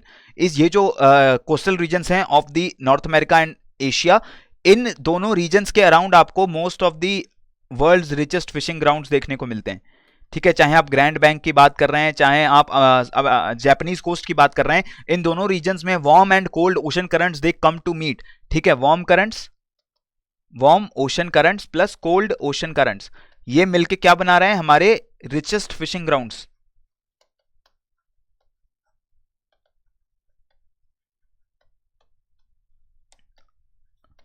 ठीक है, तो ये भी आपको क्वेश्चन कई बार देखने को मिल सकता है कि रिचेस्ट फिशिंग ग्राउंड कहां पाए जाते हैं, तो जी वहां पाए जाते हैं जहां पे warm and cold ocean currents they are going to meet. So accidentally जो वार्म ओशन करंट्स हैं एंड कोल्ड ओशन करंट्स हैं वो भी इसी रीजन में आके मिलने वाले हैं, and therefore these regions they see richest fishing grounds that are found in the world. अब चलते हैं टैगा टाइप क्लाइमेट की बात करते हैं, जिसको हम बोरियल टाइप और साइबेरियन टाइप और कूल टेम्परेट कॉन्टिनेंटल टाइप भी क्लाइमेट बोल रहे हैं। ये अगेन नॉर्दर्न हेमिस्फीयर में सिर्फ देखने को मिलेगा, बिकॉज आप देख सकते हैं सदर्न हेमिस्फीयर में इतना लैंड मास कहीं नहीं है कि हम बोल सकें कॉन्टिनेंटल क्लाइमेट इतने हायर लैटिट्यूड पे कहां होगा। सो हायर लैटिट्यूड्स पे जाने के बाद सिर्फ नॉर्दर्न हेमिस्फीयर में, and that too only in the continents of North America and Asia, आपको इतना लैंडमास मिलता है कि you can see the taiga type of climate. It stretches along the continuous belt across central Canada, Scandinavian Europe and Russia, ठीक है। जो Siberian part है Russia का, उस पूरे रीजन में आपको टैगा टाइप क्लाइमेट दिखने वाला है। यहाँ पे बेसिकली क्या है, समर्स बहुत ब्रीफ होंगे एंड वार्म होंगे, टेम्परेचर्स 20-25 डिग्री सेल्सियस तक पहुंचेंगे, बट ओनली फॉर 3-4 मंथ्स, ज्यादा से ज्यादा 3-4 मंथ्स इन अ ईयर। बाकी जो टाइम है पूरे साल temperatures they will be brutally cold, ठीक है। लॉन्ग विंटर्स होंगे, ब्रूटली कोल्ड विंटर्स होंगे, below freezing temperatures -30 degree Celsius तक पहुंचने वाले टेम्परेचर्स देखने को मिलेंगे। Annual temperature range is greatest. अब आप देख सकते हैं एनुअल टेम्परेचर रेंज इस क्लाइमेटिक टाइप में सबसे ज्यादा है, बिकॉज समर्स में temperature is reaching up to 25 degree Celsius, but in winters the temperature is falling down to -40 degree Celsius also. So ये साल का पूरा मैक्सिमम और मिनिमम टेम्परेचर के बीच का जो डिफरेंस है वो सबसे ज्यादा होता है as compare to other climatic types. Typical annual precipitation ranges from 38 centimeter to 63 centimeter, which is uniformly distributed throughout the year, and the predominant vegetation is evergreen coniferous forest with moderate density. बहुत ज़्यादा dense forest नहीं होते, but coniferous forest यहाँ पे ज़रूर होते हैं with moderate density. And even if you think taiga type में boreal type भी इसको इसीलिए बोल रहे हैं because boreal forest के नाम से boreal आ रहा है। World's largest continuous stretches of forest वो आपको देखने को मिलते हैं इसी रीजन में। ठीक है, जो साइबेरियन रीजन है, लोकेशन है, वहां पे आपको रिमोट फॉरेस्ट जिनको ह्यूमंस ने अभी तक बहुत ज्यादा डिस्टर्ब नहीं किया है, ऐसे फॉरेस्ट भी आपको टैगा टाइप क्लाइमेट में देखने को मिलते हैं। टैगा टाइप के और नॉर्थ में जाएं तो टुंड्रा क्लाइमेट स्टार्ट होता है। So tundra climate is characterised by very low mean annual temperature with winter temperatures as low as -50 degree Celsius. तो ये जो क्लाइमेट है यहाँ पे पूरे साल टेम्परेचर्स कम रहने वाले हैं, लो रहने वाले हैं, बट विंटर्स में टेम्परेचर्स बहुत ज्यादा कम हो जाएंगे and normally not more than 4 months have temperature above freezing point. तो जो समर है इस क्लाइमेट में, उस समर में टेम्परेचर्स इंक्रीज होके फ्रीजिंग पॉइंट यानी 0 डिग्री सेल्सियस के अराउंड पहुंचते हैं, बट वो भी सिर्फ 4 मंथ्स के अराउंड के टाइम के लिए, ब्रीफ टाइम के लिए। Within the Arctic and Antarctic circle weeks of darkness leads to permafrost, क्योंकि देखिए जिस क्लाइमेटिक टाइप तक हम लोग पहुंच चुके हैं वहां पे जाने के बाद, as I have told you in earlier lectures also, जो हमने फर्स्ट सेशन लिया था वहां भी हमने बात की थी कि जो डे एंड नाइट का लेंथ होता है वो काफी ज्यादा उसमें चेंजेस आने लगते हैं। जैसे आप इक्वेटर से पोल्स की तरफ जाते हैं, पोल्स में डे नाइट का लेंथ बहुत ज्यादा वेरी नहीं होता, रफली इक्वल होता है, बट जैसे जैसे आप पोल्स पे जाते हैं तो सीजन के हिसाब से, अगर समर सीजन है तो डेज काफी बड़े होंगे, नाइट्स काफी छोटी होंगी, और अगर विंटर सीजन है तो नाइट्स काफी बड़ी होंगी, डेज काफी छोटे होंगे। और टुंड्रा टाइप क्लाइमेट तक जाते जाते आप इतने हायर लैटिट्यूड में आ चुके हैं कि अब इस वक्त आपके जो डेज होंगे, अगर समर चल रहा है तो काफी लंबे होंगे, जब अगर विंटर चल रहा है तो जो डेज हैं वो बहुत ही छोटे होंगे, यानी कि आपको कंटिन्यूअस डार्कनेस देखने को भी मिल सकती है during the winter season. So this is the reason कि ground remains solidly frozen during the winter season, क्योंकि अब डार्कनेस भी है एंड टेम्परेचर्स भी बहुत ज्यादा कम हो चुके हैं, तो इस वजह से ग्राउंड में जो मॉइस्चर है वो भी फ्रीज्ड रहता है। Frost occurs at any time and blizzards reaching a velocity of 130 miles per hour they are common. Precipitation is mostly in form of snow and sleet. Mosses, lichens are commonly found but no trees are found. इस region में temperature बहुत कम है, water की availability भी नहीं है, even liquid water की बात कर रहा हूं मैं, लिक्विड वाटर ही चाहिए प्लांट्स को। ठीक है, वो बर्फ से अपना काम नहीं चलाने वाले जो प्लांट्स हैं, plants they need liquid water. So therefore जो वाटर अवेलेबल है इस पर्टिकुलर क्लाइमेटिक टाइप में, एक तो बहुत ज्यादा वाटर अवेलेबल नहीं होगा क्योंकि टेम्परेचर बहुत ज्यादा कम है, और जितना वाटर अवेलेबल भी है वो most of the year it remains frozen, और कुछ ब्रीफ समर पीरियड के लिए मेल्ट होता है ये जो है आइस और स्नो। इस वजह से ट्रीज आपको देखने को नहीं मिलेंगे, यहाँ पे आपको सिंपलर वेजिटेशन टाइप्स देखने को मिलेंगे जैसे कि मॉसेज एंड लाइकेंस, ये आपको इस रीजन में देखने को जरूर मिल सकते हैं। अब हम बात कर रहे हैं डेजर्ट टाइप क्लाइमेट की। हमने सारे इन अलग अलग टाइप क्लाइमेट की बात की है, अब हम डेजर्ट टाइप क्लाइमेट की बात करते हैं। डेजर्ट टाइप क्लाइमेट्स का बेसिक कैरेक्टरिस्टिक क्या है? Evaporation exceeds precipitation, that is the water scarcity हो रही है, वाटर डेफिशिएंसी हो रही है। जितना वाटर प्रेसिपिटेशन से अवेलेबल हो रहा है उससे ज्यादा वाटर जो है इवेपोरेट हो जा रहा है या लूज हो जा रहा है एटमॉस्फेयर में, तो उस रीजन में हम बोलते हैं डेजर्ट टाइप और एरिड टाइप क्लाइमेट वो एग्जिस्ट करता है। अब जो डेजर्ट्स हैं they can also be hot, जहां पे टेम्परेचर्स वेरी हाई रहेंगे like the Sahara desert, and they can also be temperate deserts like the mid latitude deserts of गोबी।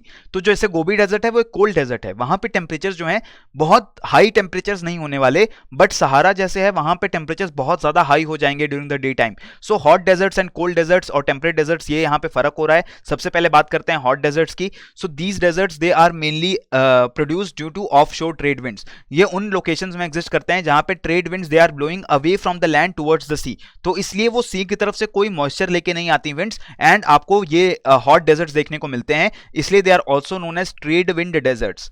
अभी आगे मैप में हम देखेंगे मैं क्या चीज आपको समझाना चाह रहा हूं। आगे देखें तो western coast of the continents between latitudes 15 degree and 30 degree north and south, western side of the continents पे मिलने वाले हैं आपके ये जो हॉट डेजर्ट क्लाइमेट टाइप है वो आपको western side of the continents मिलेगा between 50 degree and 30 degree north and south latitudes. These include the biggest Sahara desert, ठीक है, जो लार्जेस्ट हॉट डेजर्ट है in the world. Then Great Australian desert, Arabian desert, Iranian, Thar, Kalahari, Namib deserts, these are some examples of tropical hot deserts. In South America, Atacama और Peruvian deserts, they are rain shadow effect and offshore trade winds. Is the driest of all desert, ये जो Atacama desert है और Peruvian desert है, ये दुनिया की सबसे ड्राई डेजर्ट्स में से एक है। एंड यहाँ पे क्यों हो रहा है, ये डेजर्ट क्यों बने हैं? Because of rain shadow effect. जो एंडेस माउंटेन रेंजेस हैं वो पैसिफिक ओशन से आने वाली मॉइस्ट विंड्स को रोक देती हैं और रेनफॉल को नहीं होने देती दूसरी साइड पे, अपने माउंटेन्स के दूसरी साइड पे, यानी कि लीवर्ड साइड पे, और उस साइड पे आपको अटाकामा और पेरुवियन डेजर्ट्स देखने को मिलते हैं। Coastal deserts by virtue of their maritime influence have the cooling effect and they have much lower temperatures. जो डेजर्ट्स कोस्ट पे लोकेटेड हैं, जैसे अगर हम नामिब डेजर्ट की बात कर रहे हैं, कालाहारी डेजर्ट की बात कर रहे हैं, नामिब डेजर्ट की बात कर रहे हैं, तो ये जो डेजर्ट्स हैं western side of the continent पे लोकेटेड हैं एंड इसी के साथ कोल्ड ओशन करंट्स जो हैं वो फ्लो करते रहते हैं इनके कोस्ट पे। सो इस वजह से इन डेजर्ट्स में टेम्परेचर्स जो हैं वो थोड़े से कम रहते हैं as compare to hotter deserts like Sahara और ऑस्ट्रेलियन और Arabian desert. High diurnal temperature range वो हर डेजर्ट का एक फीचर होगा, क्योंकि हाई डायरनल टेम्परेचर रेंज का मतलब है कि दिन के समय temperatures they will be very high but during the night time temperatures will drastically reduce. और यही चीज ट्रू होगी आपके मिड लैटिट्यूड डेजर्ट टाइप में भी। यहाँ पे ऑन एन एवरेज टेम्परेचर्स वो हॉट डेजर्ट से कम होंगे बट डे के टाइम पे टेम्परेचर्स हाई होंगे और रात के समय टेम्परेचर्स बिलो 0 डिग्री सेल्सियस भी ड्रॉप कर जाएंगे। सो इस वजह से diurnal range of temperature will always remain high in any desert type. ये जो डेजर्ट्स फॉर्म हो रहे हैं they are forming because of continentality और rain shadow effect. Rain shadow effect का क्या मतलब हुआ? अगेन एक माउंटेन आ गया बीच में, तो जो मॉइस्ट विंड्स आ रही थी, इन मॉइस्ट विंड्स ने इस साइड पे रेनफॉल कर दी है और माउंटेन को क्रॉस करने के बाद they were not able to cause further rainfall. ठीक है, जैसे अगर आप बात करें, ये हिमालयास है हमारे, ये इंडिया है और ये जो रीजन है ये है तिब्बत। अब बेसिकली क्या हो रहा है, तिब्बत जो है वो रेन शैडो रीजन में लाई कर रहा है। तिब्बत में ज्यादा रेनफॉल नहीं होती, हरा भरा तिब्बत नहीं देखने को मिलता हमें, क्योंकि हिमालयास जो है मानसून को रोक ले रहा है पहले ही, और इसलिए इंडिया में ज्यादा रेनफॉल हो रही है और तिब्बत में नहीं हो रही। Tibet is in the rain shadow reason. तो इस तरीके से हम समझते हैं रेन शैडो रीजन, इसका क्या मतलब हुआ। और कॉन्टिनेंटैलिटी का मतलब हुआ कि कॉन्टिनेंट के बीच में लोकेटेड है ये region and water bodies oceans and seas से ज्यादा दूर है। जैसे Gobi desert is form due to continentality and Patagonian desert is form due to rain shadow effect. Among the mid-latitude deserts, many are found on plateaus and are at considerable distance from the sea. These include Ladakh, Kizilkum, Turkestan, Taklamakan, Gobi deserts of Central Asia, drier portions of the Great Basin Desert of the Western United States, and Patagonia deserts of Argentina. These are the mid-latitude desert types. The annual range of temperature is much greater than that of hot deserts because of continentality. अब यहाँ पे देखिए, hot desserts में मैंने आपको बताया था कि रेंज ऑफ टेम्परेचर जो है वो ज्यादा रहने वाला है, डायरनल रेंज ऑफ टेम्परेचर ज्यादा रहने वाला है। वो डायरनल रेंज ऑफ टेम्परेचर भी मिड लैटिट्यूड डेजर्ट्स में हाई रहेगा। बट अगर हम एनुअल रेंज ऑफ टेम्परेचर की बात कर रहे हैं, यानी साल में मैक्सिमम मिनिमम टेम्परेचर की बात कर रहे हैं, तो वो आपको इस डेजर्ट टाइप में हाई देखने को मिलेगा। ज्यादा हायर टेम्परेचर्स एंड ज्यादा lower temperatures they happen in the mid latitude desert type during an entire course of an year. Winters are very severe, बहुत ठंडे विंटर्स आ रहे हैं, टेम्परेचर बहुत ज्यादा ड्रॉप हो जाएंगे विंटर्स में। आपकी lakes rivers they can be freeze, वो फ्रीज हो सकती हैं, इतना कम टेम्परेचर हो सकता है। और जब समर्स आ रहे हैं तो अगेन टेम्परेचर्स विल इंक्रीज और उस टाइम पे all this ice, all this snow, it will start to thaw and कुछ टाइम के लिए फ्लड्स भी अकर हो सकते हैं in some of the places because very short time के लिए टेम्परेचर्स इंक्रीज हुए हैं। वेजिटेशन होती है जीरोफाइटिक और scarce vegetation in both hot and cold deserts. बहुत ज्यादा रिच वेजिटेशन नहीं होगी और जो वेजिटेशन होगी भी वो जीरोफाइटिक होगी। ट्रीज रेयर होंगे except where there is abundant ground water. Trees they need a lot of water to grow, so therefore deserts में आपको ट्रीज देखने को नहीं मिलते until and unless abundant ground water किसी लोकलाइज्ड लोकेशन पे अगर मौजूद है। ठीक है, ओएसिस बने हुए हैं, कुछ जगह रिवर्स फ्लो कर रही हैं, लेक्स बन गई हैं, तो उसके अराउंड आपको ट्रीज देखने को मिल सकते हैं, बट विदाउट दैट आपको ट्रीज देखने को नहीं मिलेंगे in the desert type of climate. In this map आप देख सकते हैं कि यहाँ पे मैंने आपको वो डेजर्ट शो किए हैं, जैसे कोल्ड डेजर्ट शो किया है, पैटागोनियन डेजर्ट हो गया आपका। Antarctica is the world's largest cold desert, क्योंकि एंटार्क्टिका भी एक डेजर्ट है। इतना ठंडा टेम्परेचर है यहाँ पे कि यहाँ भी जो रेनफॉल होती है लिक्विड वाटर की वो बिल्कुल नहीं होती। Then Arctic desert is again a cold type desert. फिर हम बात कर रहे हैं ग्रेट बेसिन डेजर्ट की in the North America, Gobi, Taklamakan, Kyzylkum, Karakum deserts in the Asian continent. These are all cold deserts. Hot desert की बात करेंगे तो हम Mojave, Sonoran, Chihuahuan, Sechura and Atacama deserts, these are the cold deserts, sorry hot deserts. Danakil, Nubian desert, a part of Sahara. Sahara desert starts from Africa and ranges up to the Arabian Peninsula. Arabian desert, Thar desert, these are the hotter deserts. Kalahari is again a hot desert, and Australia में बहुत सारे desert जो हैं Australia के interior में exist करते हैं, जैसे Great Sandy, Gibson, Great Victoria, Tanami desert and Simpson desert. All these deserts they are hot deserts. फिर कोस्टल डेजर्ट्स भी हैं, जैसे नामिब एक कोस्टल डेजर्ट है, एटाकामा को भी हम कोस्टल डेजर्ट बोल सकते हैं। कोस्टल अलग से हमने इसीलिए बनाया है कि ये कोस्टल डेजर्ट्स यानी एटाकामा और नामिब जैसे डेजर्ट्स और ज्यादा गर्म हो सकते थे अगर इन पे moderating influence of the ocean नहीं आता। मॉडरेटिंग इन्फ्लुएंस क्यों आ रहा है? Because cold currents are flowing. Atacama के साइड में कौन सा करंट फ्लो करता है? Peru current. और नामिब के साइड में कौन सा यहां पे करंट फ्लो कर रहा है?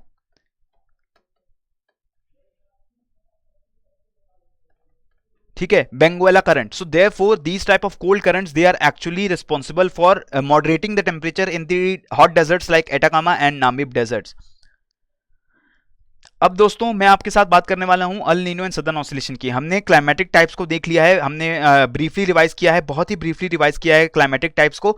अगेन मैं आपको एक चीज यहां पे दोबारा रीइटरेट कर रहा हूं कि जो भी चीजों की हम यहां बात कर रहे हैं ये बिल्कुल कंप्लीट कवरेज नहीं हो रही है सिलेबस की। Complete coverage we have provided in our crash course. ठीक है, अगर आपने क्रैश कोर्स कंसल्ट किया है तब आप समझ रहे होंगे कि जिन चीजों को हम यहां डिस्कस करने वाले हैं ये आपका कंप्लीट सिलेबस नहीं है। ये हम कुछ टॉपिक्स को यहां पे डिस्कस कर रहे हैं और उसके भी बहुत डिटेल में नहीं जा रहे। कुछ फाउंडेशनल कॉन्सेप्ट्स अगर हैं उनकी क्लैरिटी आपको देना ये इस सेशन में पॉसिबल नहीं हो पाएगा। हम बस कोशिश कर रहे हैं कि जो चीजें हम ऑलरेडी पढ़ चुके हैं, इंपॉर्टेंट चीजें पढ़ चुके हैं, उनको हम ब्रीफली फटाफट रिवाइज कर दें ताकि आज का शाम का एमसीक्यू सेशन जो होने वाला है, प्रयास का सेशन जो होने वाला है, उसमें आपको क्वेश्चन सॉल्व करने में मदद मिले। तो अगर हम अल नीनो सदर्न ऑसिलेशन की बात कर रहे हैं तो ये बेसिकली एक टेम्परेचर अनोमली है। टेम्परेचर अनोमली क्यों है? क्योंकि नॉर्मल कंडीशंस में क्या होता है, पैसिफिक ओशन का eastern side, eastern tropical Pacific, ETP, eastern tropical Pacific, यानी ईस्टर्न साइड होगा पैसिफिक ओशन का, ट्रॉपिकल पैसिफिक ओशन होगा, मतलब कि हम बहुत नॉर्थ या बहुत साउथ की बात नहीं कर रहे हैं, ट्रॉपिकल ओशन की बात कर रहे हैं इस रीजन में, एंड पैसिफिक ओशन की बात कर रहे हैं। ईस्टर्न ट्रॉपिकल पैसिफिक ओशन में नॉर्मली आपको कूल वाटर देखने को मिलता है because Peruvian current is flowing which is a cold water current. ठीक है, तो ये जो पेरुवियन करंट है कूल वाटर्स लेके आता है इस साइड पे, साउथ अमेरिका के वेस्टर्न कोस्ट पे। इक्वेटोरियल करंट्स फ्लो करते हैं, इक्वेटोरियल करंट जो हैं वो भी नॉर्मली वाटर को फ्लो करते हैं टुवर्ड्स वेस्ट लेके जाते हैं, और इस नॉर्मल कंडीशन में आपको ड्रायर एटमॉस्फेयर, ड्रायर कंडीशन देखने को मिलती है over the South American continent, and warm water and low pressure देखने को मिलता है over the Australian continent. So therefore higher rainfall on the Australian side. ये है हमारी नॉर्मल जिंदगी, आम जिंदगी। बट मेंटोस यानी कि अल नीनो जिंदगी में क्या हो रहा है, अल नीनो कंडीशंस के time some anomalies happening, some changes are happening, इसीलिए ये एक एनॉमली है, एबनॉर्मेलिटी है। इस टाइम पे this cold Peruvian current it becomes weak. ठीक है, पेरुवियन करंट वीक हो जाता है because of some reasons, and ये जो कोल्ड वाटर एक्यूमुलेट हो रहा था नॉर्मल कंडीशंस में, यहां पे वार्म वाटर एक्यूमुलेट होना स्टार्ट कर देता है because of a strong counter equatorial current. ठीक है, स्ट्रॉन्ग इक्वेटोरियल काउंटर करंट जो आ रहा है वो वार्म वाटर्स को दोबारा से लेके आ रहा है towards the South American continent, and यहां पे जो कूल वाटर स्टोर था वो वार्म वाटर अब बन गया है। ठीक है, इस वजह से सारी कंडीशंस जो हैं वो उल्टी पुल्टी हो रही हैं। कैसे उल्टी पुल्टी हो रही हैं कि ऑस्ट्रेलिया के ऊपर जो प्रेशर था, लो प्रेशर रह रहा था, वो प्रेशर इंक्रीज हो जाएगा एंड ड्रायर ऑस्ट्रेलिया हो जाएगा, क्योंकि अगर हाई प्रेशर बन जाएगा तो वहां पे ऑब्वियसली रेनफॉल करना मुश्किल हो जाएगा। In the last lecture we discussed कि अगर टेम्परेचर लो है सरफेस पे तो एयर राइज करती है, और एयर अगर राइज करती है तो रेनफॉल होने की पॉसिबिलिटी है। इफ सरफेस पे टेम्परेचर प्रेशर हाई है, एटमॉस्फेरिक प्रेशर हाई है, तो मतलब air is subsiding, and if air is subsiding it will not cause any rainfall, इससे रेनफॉल नहीं हो पाएगी। सो इस अल नीनो कंडीशन में आप देख सकते हैं ऑस्ट्रेलिया के ऊपर ड्रायर देन एवरेज कंडीशंस होंगी, pressure will be higher than average. But normal conditions में क्या हो रहा है, प्रेशर लो है और वाटर इज ऑल्सो वार्म। इस अल नीनो कंडीशन में बेसिकली आपको बस यही जानना है, eastern tropical Pacific is colder than usual. ठीक है, eastern tropical Pacific is colder than usual during the El Nino, warmer than usual in the El Nino condition. ETP is warmer and the western tropical Pacific is colder than usual। ठीक है, usual conditions जो भी हैं उसके comparison में थोड़ा सा ठंडा हो जाता है वेस्टर्न साइड, थोड़ा सा ज्यादा गर्म हो जाता है ईस्टर्न साइड। ये है हमारी अल नीनो की कंडीशन। अल नीनो की कंडीशन से हो क्या रहा है, बेसिकली नॉर्मल कंडीशंस में अगर हम देख रहे हैं साउथ अमेरिका के ऊपर there is subsidence of air, क्योंकि यहां पे ठंडा पानी है। नॉर्मल कंडीशंस में यहां पे कोल्ड वाटर है, कोल्ड वाटर है, इसका मतलब the air above this cold water is also cold, and cold air में हाई प्रेशर बन रहा है, air is subsiding, dry conditions हैं। ये ड्राई कंडीशंस बिल्कुल उल्टी हो जाती हैं ऑस्ट्रेलिया के ऊपर, the wet conditions are there because here convectional rainfall is happening, pressure is low, air is rising up and rainfall is happening and trade winds they are blowing in this particular direction. अब अगर हम बात कर रहे हैं El Nino की, तो El Nino के केस में क्या हो रहा है, वेटर हो जाता है हमारा साउथ अमेरिका, क्योंकि यहां पे अब वार्म वाटर एक्यूमुलेट हो गया है, so temperature is also getting higher, air is rising up and जो रेनफॉल है वो यहां पे हो रही है. Australia will become drier than usual. जो वेट एटमॉस्फेयर था यहां पे आपको देखने को मिल रहा था, ये थोड़ा सा पैसिफिक ओशन के मिडल में शिफ्ट होना स्टार्ट कर जाता है, because these trade winds they are weak and they are not able to transport the current up to Australia. ठीक है, क्योंकि यहाँ पे ज्यादा गर्म पानी है, इस वजह से ट्रेड विंड्स वीकन हो गई हैं और आपको जो वेटर रेनफॉल होने वाली थी जो ऑस्ट्रेलिया के ऊपर हो सकती थी, वो अब ऑस्ट्रेलिया से पहले ही हो जाती है और ऑस्ट्रेलिया नॉर्मल कंडीशन से थोड़ा ज्यादा ड्राई हो जाता है. ठीक है, इसका इंपैक्ट क्या पड़ने वाला है, इफेक्ट्स क्या पड़ने वाला है एल नीनो का, कि क्रिटिकली अगर हम बात करें तो this will bring droughts to the western Pacific. Western Pacific में ड्रॉट्स आ सकते हैं. ऑस्ट्रेलिया में रिड्यूस चांस ऑफ रेन है, क्योंकि यहां पे कूलर देन नॉर्मल कंडीशंस हो गई हैं. Rain to the equatorial coast of South America, ये जो कोस्ट है यहां पे अब रेनफॉल एवरेज से ज्यादा देखने को मिलेगी, बिकॉज वार्मर वाटर्स यहां पे एक्यूमुलेट हो चुके हैं. Convective storms and hurricanes to the central Pacific, इस रीजन में आपको ज्यादातर स्टॉर्म्स की फॉर्मेशन देखने को मिलेगी जब भी अल नीनो कंडीशंस बनी हुई हैं पैसिफिक ओशन में. The warmer waters have a devastating effect on marine life existing off the coast of Peru and Ecuador. यहाँ पे जब वार्मर वाटर एक्यूमुलेट हो जाएगा तो यहाँ पे जो भी मरीन लाइफ है उसको नुकसान होने वाला है, क्योंकि यूजुअली यहाँ पे कोल्डर वाटर्स होने चाहिए. Fish catches of the south coast of America are lower than a normal year. Normal year में जितना आपको fish catch, sea food catch मिलता है, उससे कम सी फूड कैच मिलेगा, बिकॉज वार्मर वाटर जो यहाँ पे आ गए हैं उसकी वजह से मरीन लाइफ एडवर्सली या नेगेटिवली इंपैक्ट हो रही है. Al Nino adversely impacts the Indian monsoon and may induce drought-like conditions in South and Southeast Asia. So Indian monsoons को weak करता है Al Nino. Al Nino conditions में जो हमारा monsoon है वो weak होने वाला है, and not only India, even Australia and Southeast Asia they can experience drought-like conditions because of Al Nino. अब ला नीना की बात कर रहे हैं, तो ला नीना में क्या हो रहा है, बिल्कुल ऑपोजिट होने वाला है अल नीनो का. अल नीनो में हमने देखा नॉर्मल कंडीशंस में कोल्डर वाटर्स रहते हैं यहाँ पे. ला नीना में ये जो नॉर्मल कंडीशंस हैं और ज्यादा स्ट्रांग हो जाती हैं, यानी कि कोल्डर वाटर्स जो हैं वो और ज्यादा कूलर वाटर की एक्यूमुलेशन होती है इस जगह पे, एंड वार्मर देन नॉर्मल जो वाटर्स हैं वो एक्यूमुलेट हो जाते हैं on the Australian side. So this will lead to increased rainfall over the Australian side and increased dryness over the South American continent. So La Nina is opposite of El Nino. And दूसरे effect क्या है, abnormal heavy monsoons आ रहे हैं India में. जो ला Nina में हो रहा है उसका उल्टा होगा ला नीना में. Abnormally heavy monsoons in India and South East Asia. Cool and wet winter weather in south eastern Africa. South eastern Africa में भी जो वेदर होता है वो भी कूल एंड वेट विंटर होगा. Wet weather in eastern Australia. cold winter in eastern Canada and northwestern United States and winter drought in the southern United States. These are the examples of the La Nina. जब La Nina की conditions होती हैं तब ये सारे impacts होते हैं. इसके साथ अब मैं इंडियन ओशन डाइपोल की भी बात बता देता हूं आपको. जैसे हमने देखा पैसिफिक ओशन में वार्म एंड कोल्ड का ऑसिलेशन हो रहा है, उसी तरीके से इंडियन ओशन में भी ये टेम्परेचर एनॉमलीज एग्जिस्ट करती हैं, जिनको हम बोलते हैं इंडियन ओशन डाइपोल. ये दो फेजेस में एग्जिस्ट करता है, positive Indian Ocean dipole, negative Indian Ocean dipole. Indian Ocean dipole जो पॉजिटिव फेज है इसमें क्या होगा, western Indian Ocean is much warmer than eastern Indian Ocean. So western side that is around the African continent will be much warmer than compare to the eastern side of the Indian Ocean. ठीक है, और इस case को हम बोल रहे हैं positive IOD और positive Indian Ocean dipole. Cooler and dry conditions होंगी over Indonesia and more precipitation आएगी वेस्टर्न इंडियन ओशन पे. ठीक है, और ज्यादा साइक्लोजेनेसिस होगी इन दी अरेबियन सी. अगर हम नेगेटिव आईओडी की बात कर रहे हैं तो बिल्कुल उल्टी कंडीशंस हो जाएंगी, warmer water here, colder water here, and in this time आपको यहां पे हैवी रेन्स देखने को मिलेंगी. And on the African side you will see relatively drier conditions और ड्रॉट लाइक कंडीशंस. इस टाइम पे ज्यादा साइक्लोजेनेसिस यानी ट्रॉपिकल साइक्लोन्स की फॉर्मेशन होगी in the around the Bay of Bengal. Next अब हम आ रहे हैं मैप बेस्ड टॉपिक्स के ऊपर फ्रेंड्स. तो मैप बेस्ड टॉपिक्स की हम क्या बात करने वाले हैं, basically these are the topics जिनके ऊपर आपको यूपीएससी प्रीलिम्स में क्वेश्चन ज्यादा देखने को मिल सकते हैं.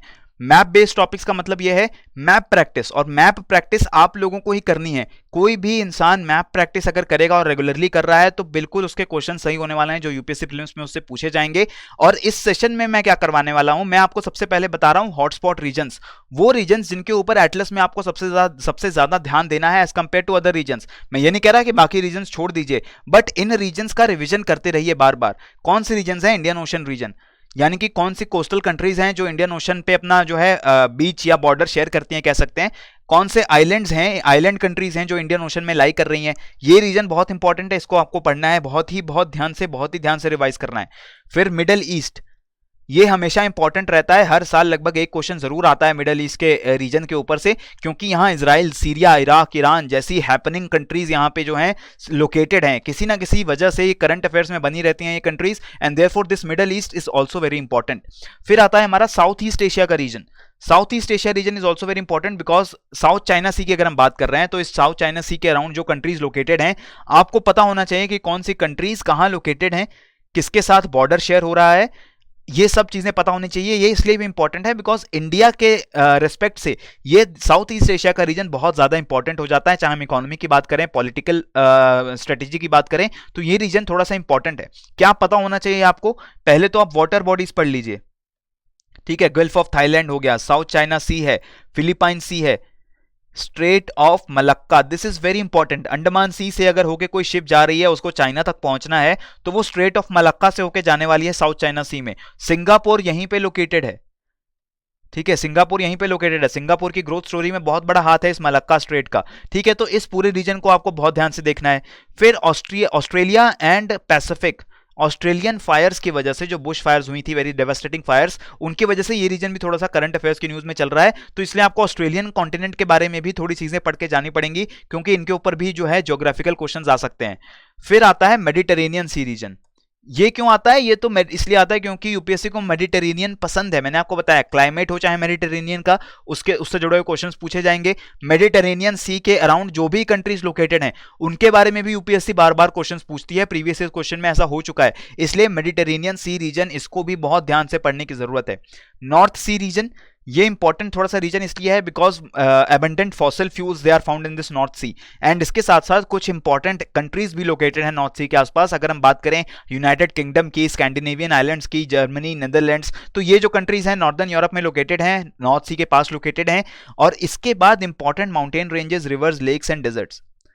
आप कहेंगे कैसे पता चलेगा कौन सी माउंटेन रेंज इंपॉर्टेंट है, कौन सी रिवर्स और लेक्स इंपॉर्टेंट हैं? तो प्रीवियस ईयर क्वेश्चंस देखने से आपको पता चलेगा कि कौन से माउंटेन रेंजेस इंपॉर्टेंट हैं। जो माउंटेन रेंजेस एशिया में लोकेटेड हैं, दे आर इंपॉर्टेंट, ठीक है, वो इंपॉर्टेंट है। इसीलिए जैसे अगर मैं बात करूं, ये एशिया का फिजिकल मैप है, यहां पे देखिए पामीर नॉट लोकेटेड है। इस पामीर नॉट से बहुत सारी माउंटेन रेंजेस अलग अलग डायरेक्शंस में बाहर निकल रही हैं,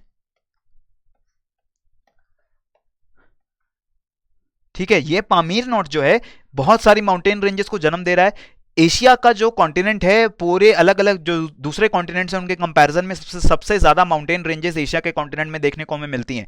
so mountain ranges and specially those which are found in Asia, इसके बारे में आपको पता होना चाहिए। क्या पता होना चाहिए आपको? बेसिकली ये पता होना चाहिए सबसे पहले तो नॉर्थ साउथ ऑर्डर क्या है,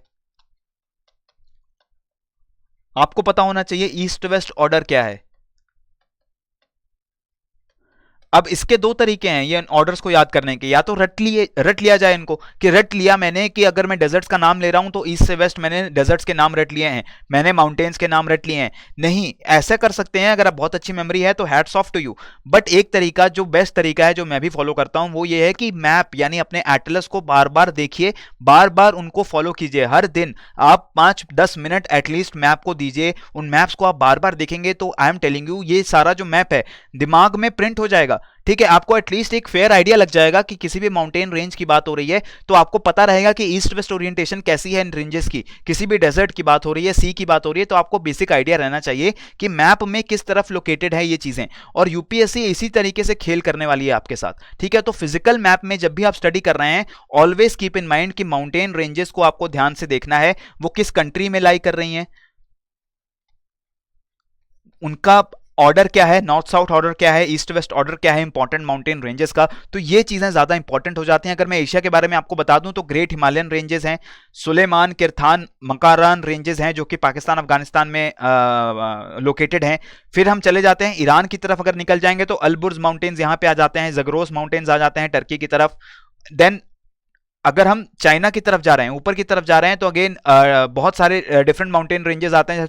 तियान शान माउंटेन रेंजेस हैं, किजिलकुम माउंटेन रेंजेस हैं। तो ये जो माउंटेन रेंजेस हैं अगेन ईस्ट सेंट्रल एशिया की, ये ज्यादा इंपॉर्टेंट हो जाती हैं। इसके बाद ये फीचर्स जैसे कि मंचूरियन प्लेन कहां पे लोकेटेड है ये आपको पता होना चाहिए, साइबेरिया कहां लोकेटेड है आपको पता होना चाहिए, ठीक है। तो ये सारी चीजें फिजिकल मैप में पढ़िए, आप लोगों को बहुत मजा आएगा। अगर बार बार आपने देखना स्टार्ट कर दिया तो it will be easy for you.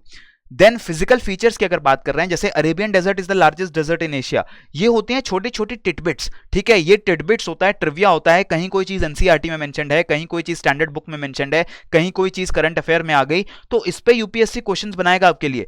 इसकी रिवीजन करना मेरा यहाँ पे काम नहीं है, क्योंकि बहुत ज्यादा टाइम लगने वाला है इसकी रिवीजन करने में।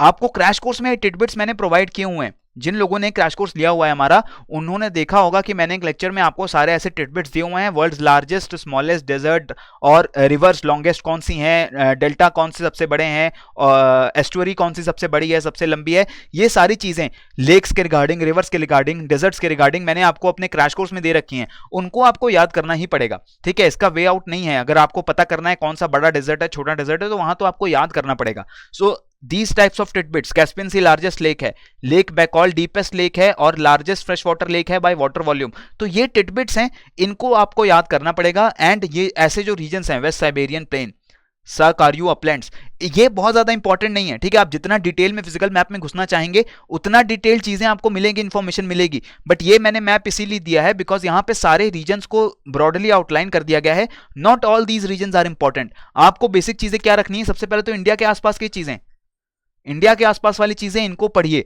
वो कंट्रीज जो न्यूज में रहती हैं, जैसे टर्की न्यूज में चलता है, सऊदी अरेबिया न्यूज में चलता है, यूएई न्यूज में चलता है, इनके अराउंड पाए जाने वाले फिजिकल फीचर्स, इनके बारे में पढ़िए, ठीक है, और इसी तरीके से क्वेश्चंस आने वाले हैं, इसी तरीके से आपकी एग्जाम ओरिएंटेड प्रेप होने वाली है।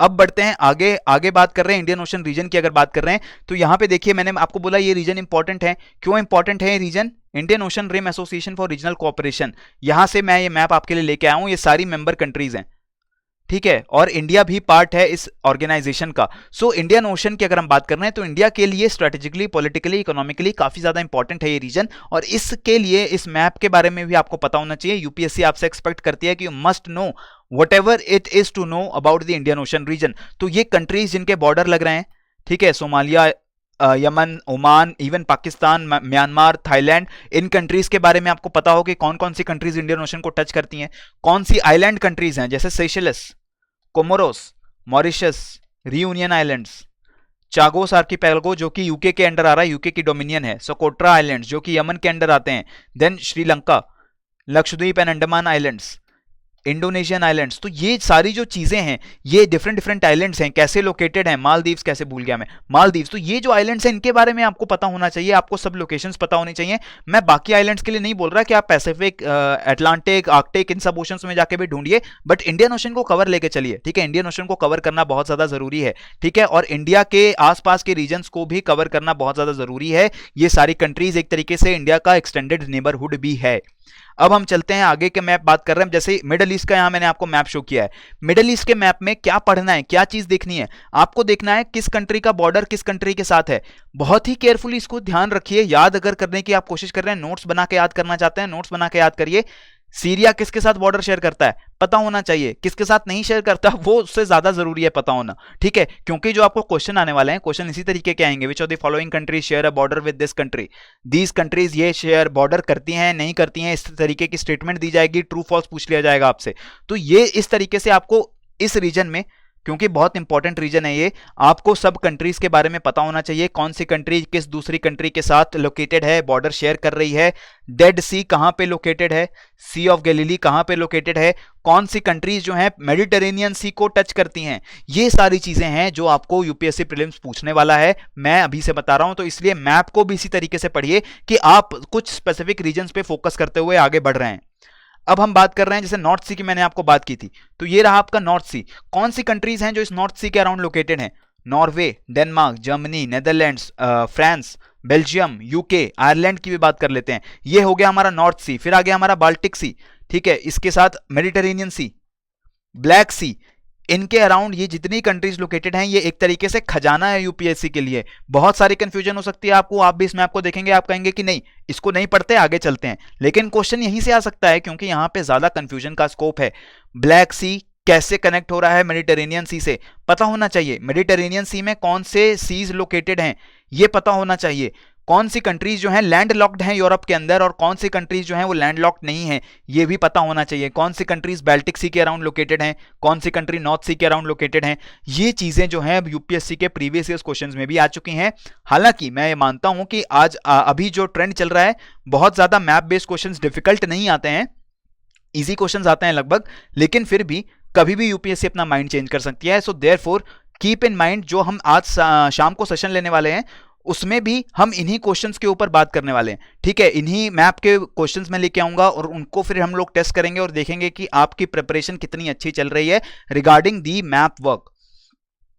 अब हम नॉर्थ अमेरिका साउथ अमेरिका की जैसे यहां बात कर रहे हैं, तो मैंने यहां पे भी इन दोनों कॉन्टिनेंट्स के पॉलिटिकल मैप्स आपके सामने रख दिए। आपको क्या पता होना चाहिए, नॉर्थ अमेरिका में there is nothing much to know. दो कंट्रीज हैं, कनाडा एंड यूएसए। मैक्सिको को ले लें तो ये थर्ड कंट्री आ जाती है और इन तीन कंट्रीज में जो है पूरा हमारा कॉन्टिनेंट खत्म हो गया। इंपॉर्टेंट क्या है यहाँ पे, फिजिकल फीचर्स, रॉकीज माउंटेन्स हैं, अपलाचियन माउंटेन्स हैं, अलास्का में मैककिनन माउंटेन्स हैं, अलास्कन रेंज है। कनाडा की बात करें तो बहुत सारी लेक्स हैं यहाँ पे located, Hudson Bay, Baffin bay.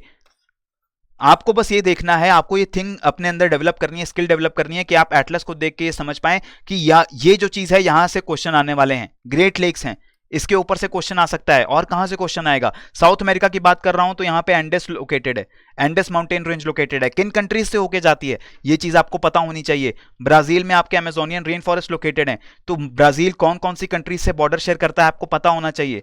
Venezuela remains frequently news, not always for good reasons. Venezuela के बारे में आपको चीजें पता होनी चाहिए। तो इस तरीके से मैप वर्क करते वक्त ऑलवेज कीप इन माइंड कि आपको बहुत सारी चीजों को याद रखने की जरूरत पड़ने वाली है। सो बार बार मैप वर्क करिए, बार बार मैप्स को देखिए एंड करंट अफेयर्स के साथ लिंक करते हुए हमेशा स्टडी करिए, बिकॉज सिलेबस को थोड़ा सा लिमिट करने में आपको मदद मिलेगी। कोई रीजन इंपॉर्टेंट है, कोई रीजन इंपॉर्टेंट नहीं है, वो कैसे पता लगेगा, करंट अफेयर्स को देख के। ऑस्ट्रेलिया की बात कर रहे थे तो जैसे ऑस्ट्रेलिया में अभी हमने देखा काफी ज्यादा बुश फायर्स लगे, काफी ज्यादा डेवस्टेशन हुआ। कहां पे थी ये बुश फायर ज्यादातर, they're on the coastal sides, because interior में तो सिर्फ डेजर्ट है, इंटीरियर में कोई फॉरेस्ट है ही नहीं जिनमें आग लगेगा। जो फॉरेस्ट लोकेटेड है ऑस्ट्रेलिया में they are mostly on the coastal sides and वहीं पे ज्यादा फायर्स जो थी वो देखने को मिली थी। एंड उसके बाद New Zealand and the surrounding islands, आप देख सकते हैं कितना ज्यादा यहाँ पे कंजेशन हुआ है। माइक्रोनेशिया, मेलानेशिया, पॉलिनेशिया, इनके बारे में मैंने क्रैश कोर्स में आपको बहुत ही केयरफुली चीजें बताई हुई हैं। एंड आपको अब जो रिवीजन करनी है, चाहे आप क्रैश कोर्स से करिए चाहे दूसरे सोर्सेज से करिए, एटलस को कंसल्ट करिए, आपको इन कंट्रीज के बारे में भी ब्रीफ इंफॉर्मेशन जो है होनी चाहिए। ठीक है, यहां पे आपको बस ये डिसाइड करना है कितना डिटेल में आप लोग पढ़ने वाले हैं। हो सकता है कि कल को अगर ऐसा क्वेश्चन आ गया कि नाउरू, किरिबाती, समोआ, तहिटी, इनको अरेंज करिए नॉर्थ साउथ में, ईस्ट वेस्ट में, डिफिकल्ट क्वेश्चन होगा, मैं बिल्कुल मान रहा हूं डिफिकल्ट क्वेश्चन है। एंड 100 में से 99 लोग इसको अटेम्प्ट नहीं कर पाएंगे।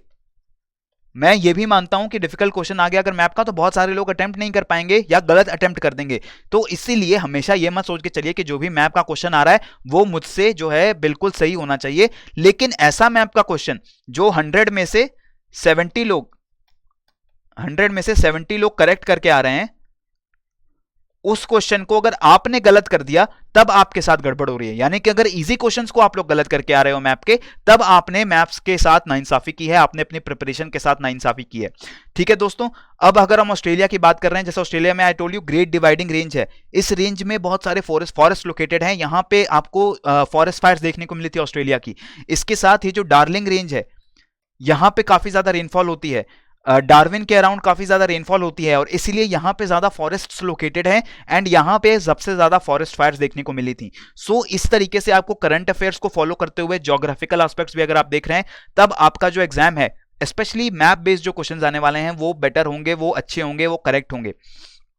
तो दोस्तों इसके साथ आज का ये जो हमारा सेशन था, ये थर्ड सेशन था, इसमें हमने कुछ इंपॉर्टेंट टॉपिक्स को डिस्कस किया है और ये सेशन आज हमारा खत्म हो रहा है। शाम को मिलते हैं दोस्तों, शाम को आप भी आइए, अपने फ्रेंड्स को भी लेकर आइए, क्योंकि बहुत इंटरेस्टिंग सेशन होने वाला है आज का। इंटरेस्टिंग सेशन इसलिए होगा बिकॉज मैप बेस्ड टॉपिक्स भी होंगे, क्लाइमेटिक रीजन से जुड़े हुए टॉपिक्स भी होंगे, कुछ हाइब्रिड क्वेश्चंस भी होंगे, पीवाईक्यूज भी होंगे, प्रीवियस ईयर क्वेश्चन भी होंगे। तो एक गेम खेल लेते हैं, आज देख लेते हैं कि किसकी मैप प्रैक्टिस बेटर चल रही है, कौन ज्यादा करेक्ट आंसर जो है आंसर कर पा रहा है, करेक्टली सॉल्व कर पा रहा है एमसीक्यूज को। अगर आप मैप बेस्ड क्वेश्चंस को भी अच्छे से सॉल्व कर पा रहे हैं, स्पेशली इजी क्वेश्चंस को जो कि एक्सपेक्टेड क्वेश्चंस हैं, अगर उनको आप सही कर पा रहे हैं तो बिल्कुल सही तरीके से आपकी यूपीएससी प्रिपरेशन चल रही है और आपको यूपीएससी 2020 के स्पेशली प्रीलिम्स में कोई तकलीफ नहीं होनी चाहिए यूपीएससी के ज्योग्राफी के क्वेश्चंस को आंसर करने में।